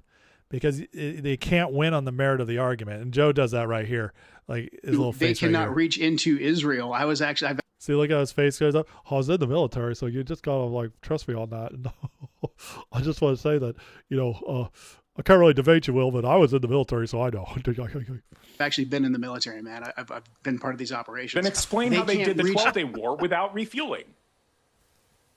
Right? If we weren't participating in the offensive operations, we helped them out a good. Struck the hell out of Well, we helped them out a good deal with logistics. They can't sustain operations without us. They wouldn't be able to continue to sustain operations all the way into Iran with conventional military forces in any meaningful way without our support. We have to pull that back. We also have to pull back their ability to go on the offense outside of their border. Look at Will's face. He's just like, are you a moron? The kill shot's coming. Because it's going to interfere with the peace that we're trying to achieve. Right now, we're paying for their defense, we're paying for the offense, and also in terms of our status in the region and our ability to keep commerce and oil flow going out of the Straits of Hormuz and the Middle East, all of that is being negatively affected by us listening to a foreign government. So we have to put Israel back in the junior partner role if we're going to accomplish our strategic Why couldn't you objectives. persuade Pete Hegseth of any of this? Well, I tried. So therefore, and he didn't agree with you, and he has better intelligence than you. You weren't privy to any of this stuff. Like, you just don't know. That's why you're now on the outside doing podcasts instead of inside the administration trying to shape policy. You don't know. Well, you didn't persuade him from the inside. Like, look, man, my letter of resignation has been out there. What's important right now? You see how he just gets totally fried? He doesn't know what to do. Will Chamberlain just destroyed this man. Absolutely destroyed him. Here's his, like, look at his, my dimples. Look at me, guys. I'm cute. Let's play this again because this is such an absolute destruction. It's so pathetic, and Joe does not know what to do. But I was there. I put out my letter of resignation. Oh my God. This is like, Will just, oh man, I love this. I could watch this on repeat like 10 times. Therefore, and he didn't agree with you, and he has better intelligence than you. You weren't privy to any of this stuff. He disagreed with you. He had better intelligence with you. You weren't privy to this stuff. Joe's like, oh my God, he's killing me. Like, you just don't know. That's why you're now on the outside doing podcasts instead of inside the administration trying to shape policy. Oh my God. That is just cruel. And I love it. You don't know. Well, you didn't persuade him. From the inside. Like, look, man, my letter of resignation has been out there. What's important right now is that we support President Trump in getting this peace deal. I mean, damn. Watch, if you guys got the chance, watch the whole thing. It's unbelievable. He destroys him. He just, it's like this guy, did you see his brain just stopped working? He didn't know what to say. He starts muttering, I put my letter out there. Everybody saw it. What does that have to do with anything, dude? Yeah, you're a quitter. You're a quitter and a betrayer. So anyways, Will Chamberlain, dude, I called him out on this. I said, great job. He actually retweeted me on X and said, thank you. So that was really cool. But anyways, absolute destruction. And in that whole thing, it's like the most pathetic part about it is that Pierce Morgan keeps rushing to Joe Kent's rescue in the whole thing. It's really pathetic because Will's throwing heaters. And Dave Smith, dude, man, you can't see how all these people just walk hand in hand together. I don't know what to tell you, but Dave Smith tweeted out, if you haven't watched yet, Megyn Kelly and Pierce Morgan conversation today is phenomenal. So spot on. Joe Kent was great too. Will Chamberlain was ridiculous as usual. Did we all watch the same show? Will Chamberlain was ridiculous. I mean, yeah, pick on the nerdy looking guy, but he just dethroned him. It's unbelievable. But you see this, how they all cover for each other. Dave Smith is one of them too. It's crazy how they all have just flocked together. And in the past, they all, they played the role well. Okay. There was like 3-4 years ago where I liked Dave Smith. He'd come on Rogan. I liked listening to him. And he's just gone full retard because of Trump stuff. And you see, like they used to all act like there were these individuals who occasionally had each other on, but now it's always retweet each other, have each other as guests, everything, like call each other out, because they're all working for the same people. I'm telling you right now, they are. Will calls them out. Dave's still mad about the time I suggested he wasn't funny. I love it. And we got Owen Schroyer again. Okay. I know I'm just kind of bringing up a lot of them today, but it's because of the ceasefire last night. So I wanted to show you guys how these people are all acting after the ceasefire, and they're just being so obvious. Owen Schroyer, again, MAGA grifters who didn't support Trump until convenient are attacking original Trump base that paid the price for supporting him since 2015. Are you kidding me? So you're calling out all of MAGA basically, except for the influencers? That's basically what he's doing, because we're all happy with what Trump's doing. It's you guys who have left. This is why right-wing politics never sustains success. Dude, this is also the other thing that drove me so nuts about this. Many of us have been there since 2016, 2015. And we didn't leave. We didn't leave. And so this just, but all of them, man. I know he had like that falling out with Alex Jones and left. I kind of think it was just so he could just go out on his own and parrot his own stuff along while Alex kept doing his, because they're all in it together. All in it together on the stuff that matters. And right now what matters is trying to make Trump look crazy. But thank God Trump is still Trump, calling it like it is. If the video would play. I really set that one up nice, huh, guys? It was just playing. What the hell? They asked me that horrible, horrible question, remember? And I said, oh, my dad, that's the first question I ever got. Megyn Kelly, may she rest in peace. She's sort of making a career by pretending she likes me. And then, so what happened is she asked me. We don't deserve him. We don't deserve him. He's just the best. Megyn Kelly, may she rest in peace. Now, why are they all plugging out today, crashing out today? Well, Dom Luker, along with others, have been reporting today that the real reason there's a divide in MAGA is paid for by foreign influence. Dun, dun, dun. It's coming, guys. Is it any coincidence that Alex had Marjorie Taylor Greene on today to say that it was foreign influence controlling Trump and Republicans in the Senate? Do you think that projection happened today for a reason? Well, I think they're about to be exposed.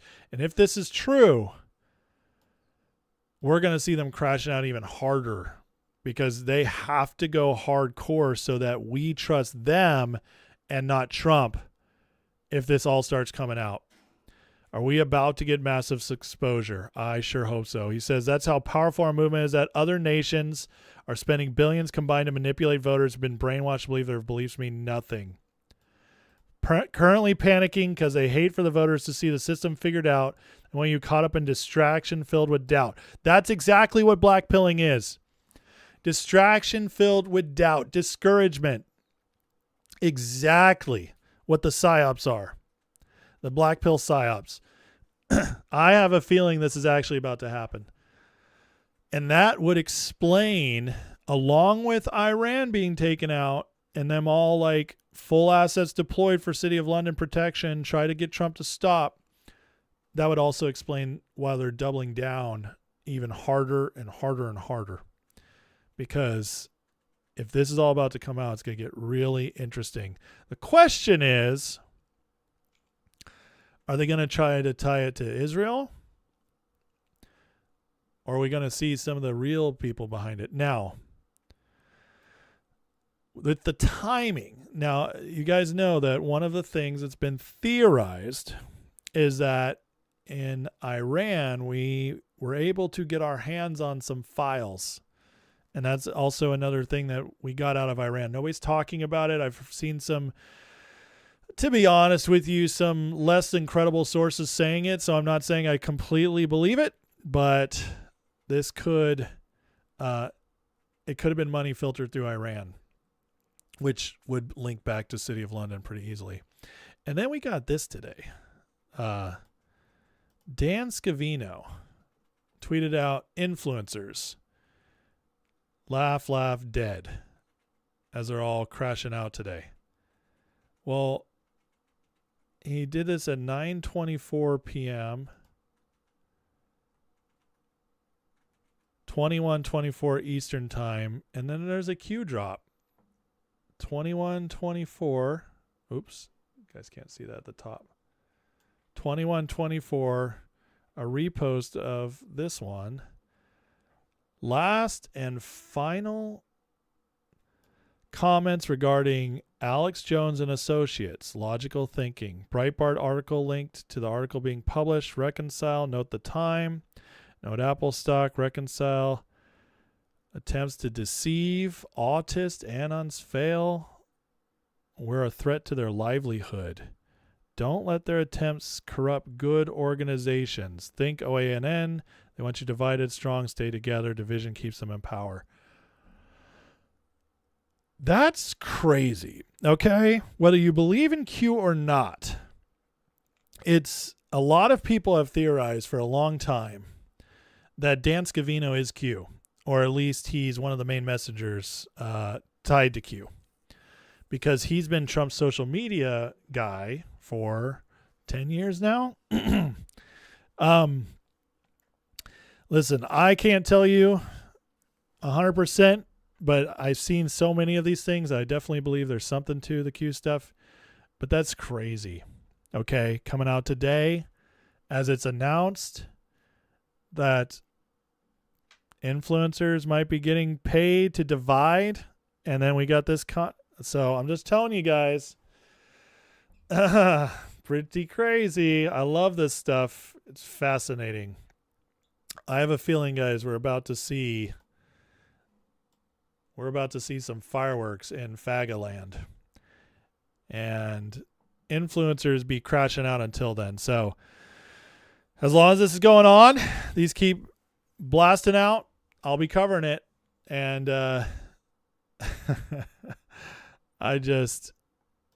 I'm glad you guys could laugh with me tonight.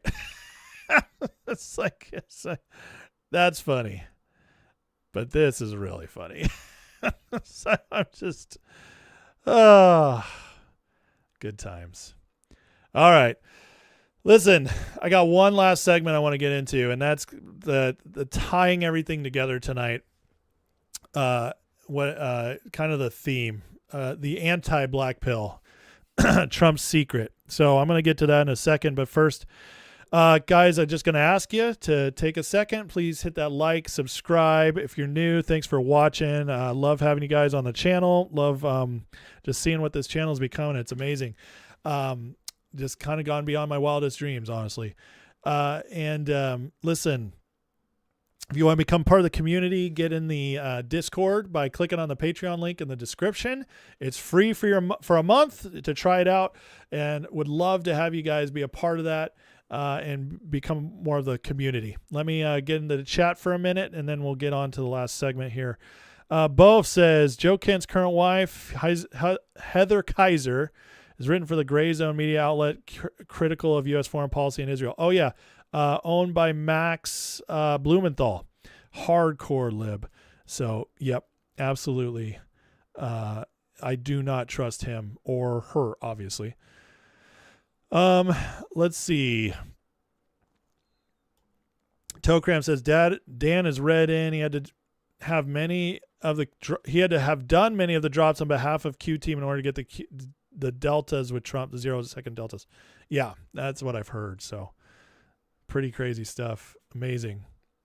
When do we find out where the funding's coming from, says Dan? I imagine there's going to be some trickling out to media outlets that are, or it could be like a Nick Shirley type thing where, you know, he exposed all that fraud in Minnesota. It could be like something like him, like a citizen journalist coming across it. So we'll wait and see. We'll wait and see. Let's see. Shroud says, isn't it funny how they bash Israel and now Trump? Yeah, not one word about how Muslims are committing atrocity. Oh, yeah. Well, UK, being City of London, they've had deep ties to the Muslims for a long time. And so that's why you never get the Muslims in these criticisms. Okay. Oh, God. Simon Parks. Don't even get me started on Simon Parks. That was one of the original idiot shills, and that guy was too stupid to play it straight for a while. He'd completely outed himself. Simon Parks, man. Simon Parks, yeah, Charlie Word too. Oh my God, I haven't thought about those guys in so long, and I'm not going to think about them again after tonight. D6 says Ann Vandersteel's using MMTLP people to make herself important. Yep, she's a typical old school grifter. She's always trying to find the narrative she can plug herself into and get into a community to act like a hero and then have a bunch of followers. So Starseed, yes, I've read that post. Bo says Alex Jones went on Tucker's show talking about Democrats' playbook. Saul Alinsky, rules for radicals. Oh yeah. Well, and he's right. And listen, this is back in the old day. Well, you're probably talking about when Alex was on Tucker like a year and a half ago. You know, back then, even that far, you know, a year and a half ago, I still liked Tucker. I thought he was doing great work. The Saul Alinsky stuff has been being called out for, since Obama was in the White House. The first person I ever heard talk about Saul Alinsky, honestly, was Glenn Beck in like 2009. So yeah, I remember learning all about that. And then there's the other guys who, they had the whole economic destruction playbook that Obama was a fan of as well. Yeah. Alinsky, he wrote the whole rule book that they play by. The Democrats, a lot of these influencer types that are grifting, deep staters, all that. Yep.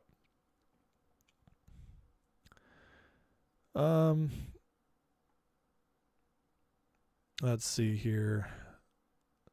Oh, yeah, you're right. Starseed, I think you're right. There is going to be, isn't it funny that there's a Disclosure Day movie coming out this summer? And then there's been murmurs of the alien stuff. They are going to push aliens on us hard, and it's going to be a psyop. There's going to be some files that come out that just aren't really like what we want, but also get a lot of people talking, and they're going to use it as a big psyop. The alien stuff, I guarantee you, is coming, and it's not going to be what you got, what some people want it to be, but it is going to be used to distract us. Obama the Antichrist. Listen, man, I've studied the Bible for 25 years. Obama's not the Antichrist. I'm sorry. He might have an Antichrist spirit about him, but he's not the Antichrist. You'll have to go to my Bible teachings to get my full views on what the Antichrist and all that stuff. Okay, I don't have time to go into it tonight. I'll tell you, I definitely don't believe it's Obama. Okay, you know, let me do this last segment and then I'll come back to the chat. Okay, guys, because I really want to get to this. So, okay, so today we got a lot of really good stuff coming out. The grifters were going hardcore against Trump, because of this Iran ceasefire. But in response to that, a lot of good stuff came out against blackpilling.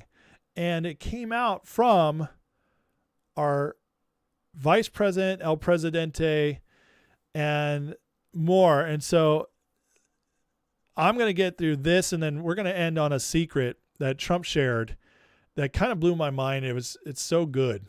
It's so powerful, this statement Trump made that just runs how he sees things.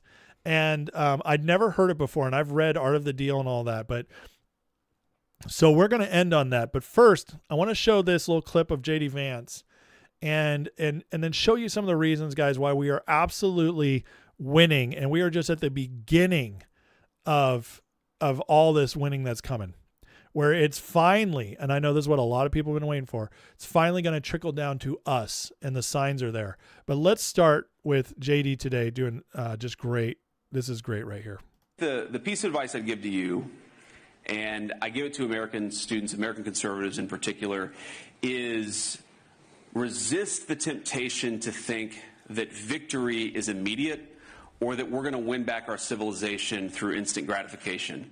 I mean, this institution was founded in 1996. It's far more influential than it was back then, but I think a lot of people, this is particularly true in the United States of America, if they see something that the administration does they don't like, they say, oh, that's not what we voted for, we're going to check out of politics. No.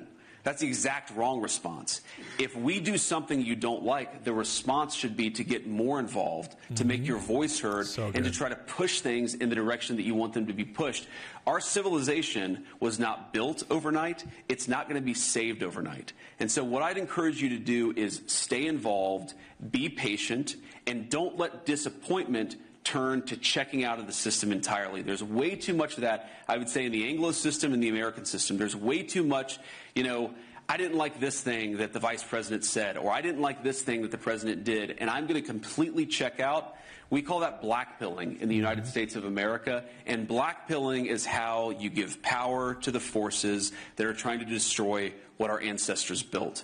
Oh, man, that is so good. Blackpilling is how you give power to the dark forces. Oh my God, that's so good, and it's so true. I talk about this all the time. So good. JD Vance, man, crushing it. We need to take power back from those people and build the kind of institutions that can actually save our societies. It will not happen overnight. It will not happen in the term of one prime minister or one president, but it will happen so long as we keep our faith in God and we work hard to achieve it. That's what we have to do. Is that me on that stage? This is what I've been saying all the freaking time. I just couldn't believe it. It's like I felt like I was listening to myself. I preach this all the time here on the channel. Listen, he couldn't be more right. Blackpilling is the worst thing to do. It's completely wrong. If you're especially if you're a person of faith, you have no excuse. Especially a Christian, you have no excuse because you're literally commanded by God to have hope.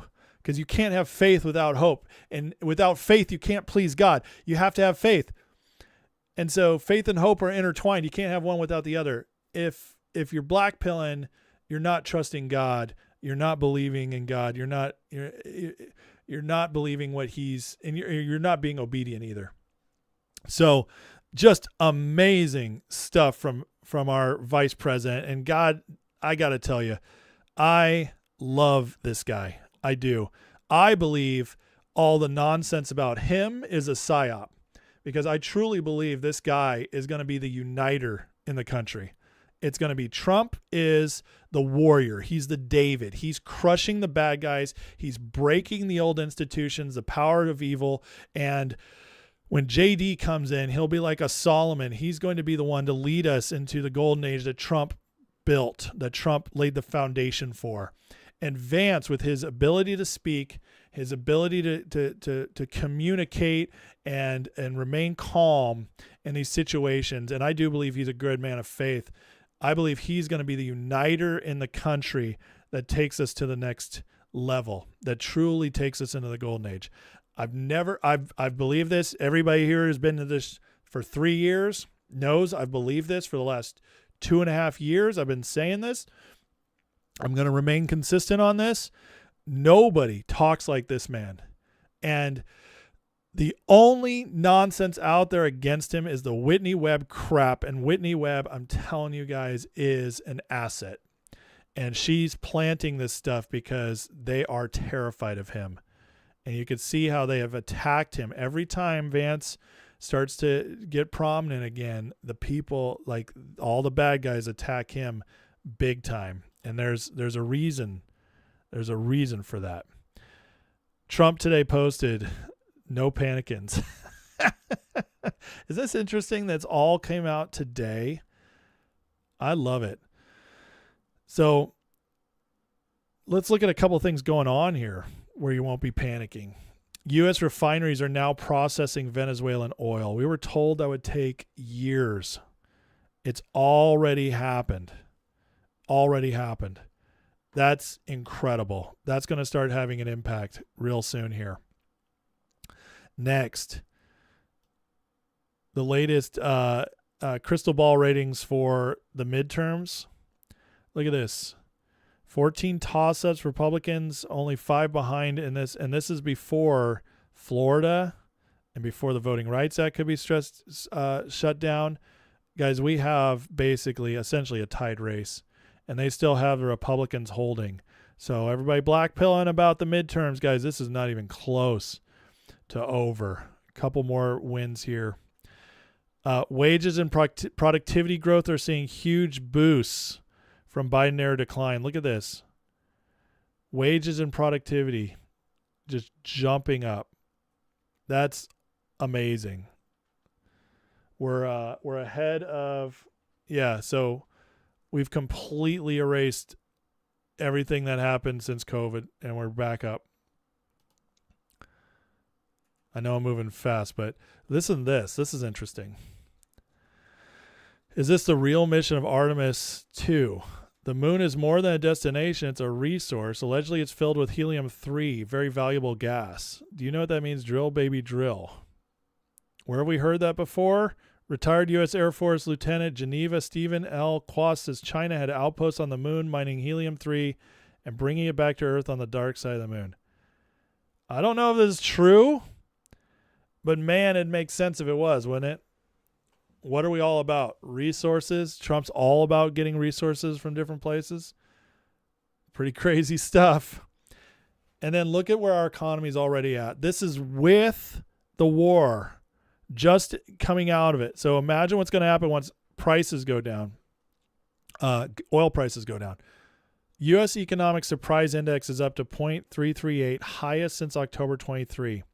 The index measures economic data expectations to reality, rising above zero when data beats estimates, falling below when data misses. Since July 25, the index has risen 0.74 points from 0.4, the lowest since September 24. Recent surge has been driven by stronger than expected retail sales, manufacturing PMI, and Conference Board consumer confidence. This suggests analysts significantly underestimate how much momentum the U.S. economy had heading into the war. You don't say. Oh, it's almost like Trump's policies are working? Just wait. I've predicted that the tax cuts, the deregulations, the manufacturing money coming in, and the oil prices going down would lead to a massive economic boom starting in Q3 to Q4 of this year and carrying through the rest of Trump's term and beyond. We'll see.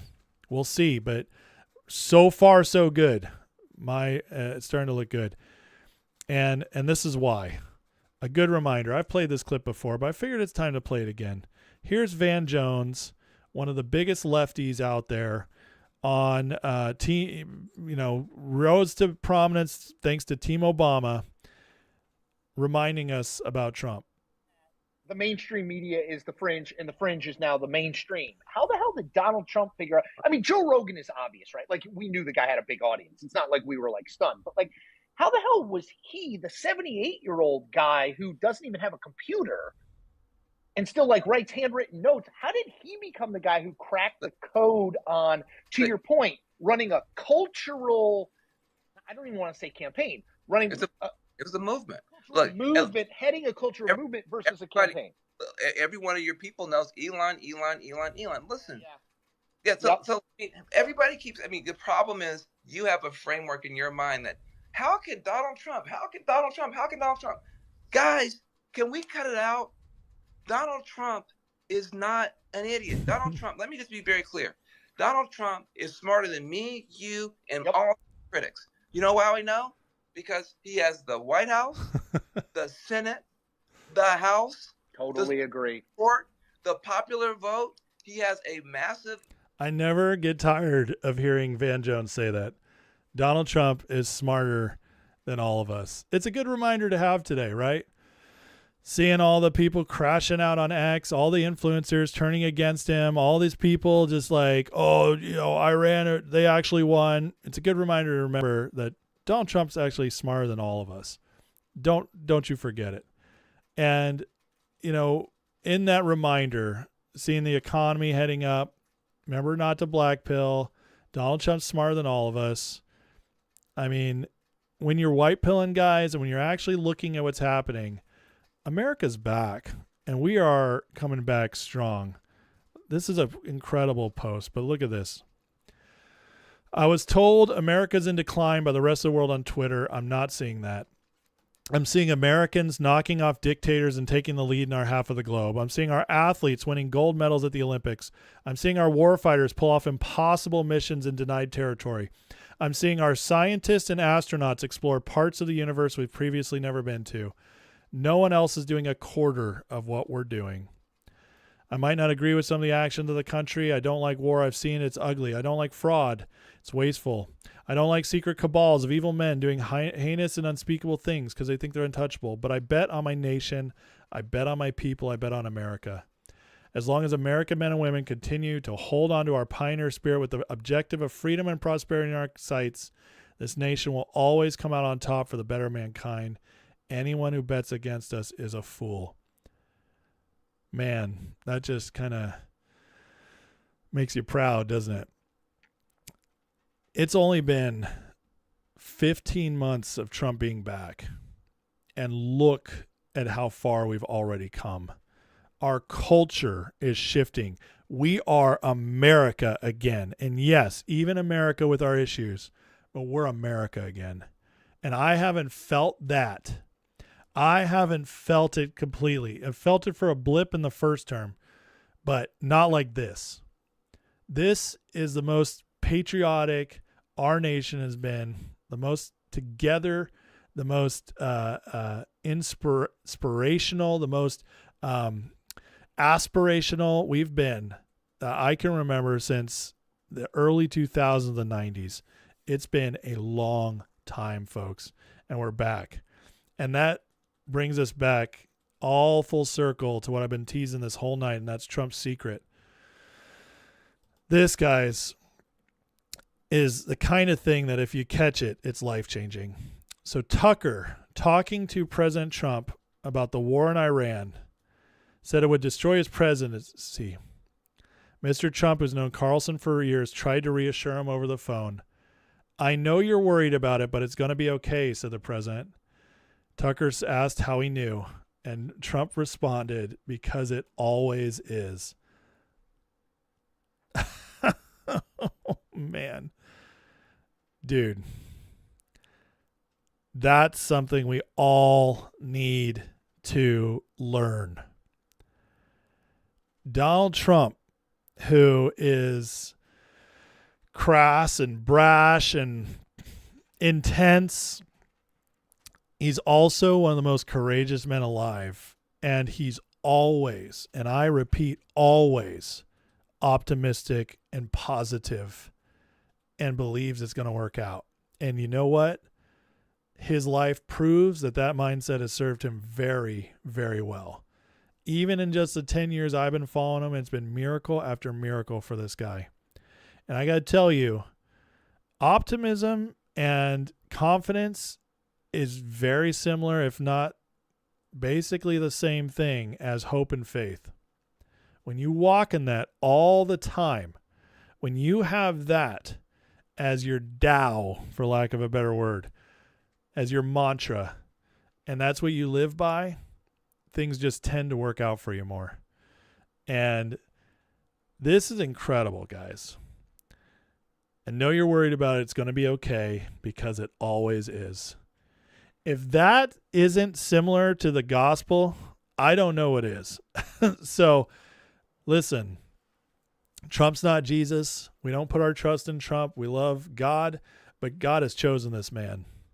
He's chosen this man. He is, and the reason I believe he chose Trump is because of this right here. Because he knew he could pick a fighter with intellect, who's always been consistent, who loves his country and his people, and who will take the risks needed to win because he believes it'll always work out. And that's powerful stuff right there, guys. That's powerful stuff. And that's why I believe, we're going to win. We're winning right now. We're going to keep winning. It's going to happen. God's going to finish what he started, and he's using Trump to do it. This is going to be amazing, and we're going to keep seeing it. Mark my words. The best is still yet to come, and I'm very excited about it. All right. On that note, guys, please take a second, like and subscribe. Let me take a minute to get in the chat here and see what's going on. Let's see. By the way, thanks for sticking with me, guys. It was super late tonight. It is, oh my God, it's 2 a.m. where I'm at. I'm going to have to get off here real soon because I still got to work tomorrow, believe it or not. But hope you guys enjoyed the show. Really appreciate you guys' support. And you guys are just awesome. Glad to have you all in here. Let's see here. What, did I miss anything? It's like you guys are talking amongst yourselves a lot, and that's great. I'm glad you are. So listen, yeah, I gotta get to bed. So let's just call it a night, and let's end in a prayer. And I'm sorry I'm not spending as much time in the chat tonight, but I'll try to make up for it tomorrow. All right. So please hit that like, hit that subscribe, and let's say a prayer and call it a night. So Heavenly Father, thank you for today. God, I just can't tell you how thankful I am our country's coming back. I can't tell you how thankful I am for this crazy man that came out of nowhere as far as politics is concerned, that none of us ever in a million years, 20 years ago, would have thought would be president one day. I thank you for him. He's become one of my favorite people ever. And what he's doing for our country, what I see him doing constantly is just miraculous. And I know none of it happens without you. So thank you for that, Lord. And thank you for always confounding the wise. You love to do it. You call the foolishness of people, or, well, you call, sorry, I mixed that up, Lord. It says in the Bible that the wisdom of God looks like foolishness to man. And so this definitely looks like foolishness to man, except for those who can recognize it with discernment. And so I thank you for that, Lord. And I thank you that we're winning. I thank you we're getting our country back. And I thank you that, Lord, I get to see your work all over, not just here, but all over the world. We pray for protection for our president, Lord, and boldness and wisdom to navigate all the insanity out there. Pray for prosperity, peace, and justice to come to our country like never before. And just pray that patriots continue to rise up, speak the truth, serve wherever they're called to serve, and God, that we all do our part so that not only do we win here, but God, we keep our country and just progress it forward in good ways so that our kids and grandkids thrive like we can't even imagine, way beyond we did. Our kids, grandkids, great-grandkids. In Jesus' name, amen. All right, love you guys. God bless you all. Thank you so much. Yeah, have a great night. I'll see you guys tomorrow. God bless.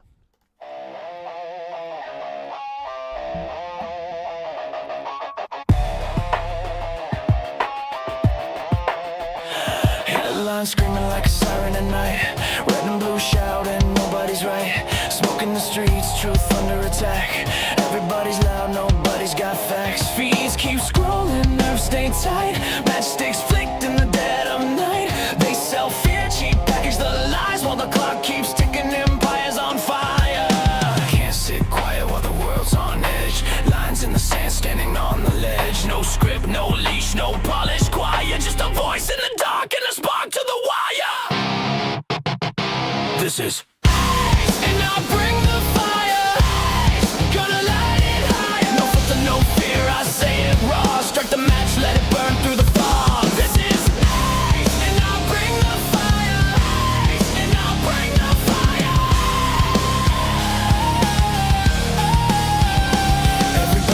truth like a brand, buying opinions they don't understand.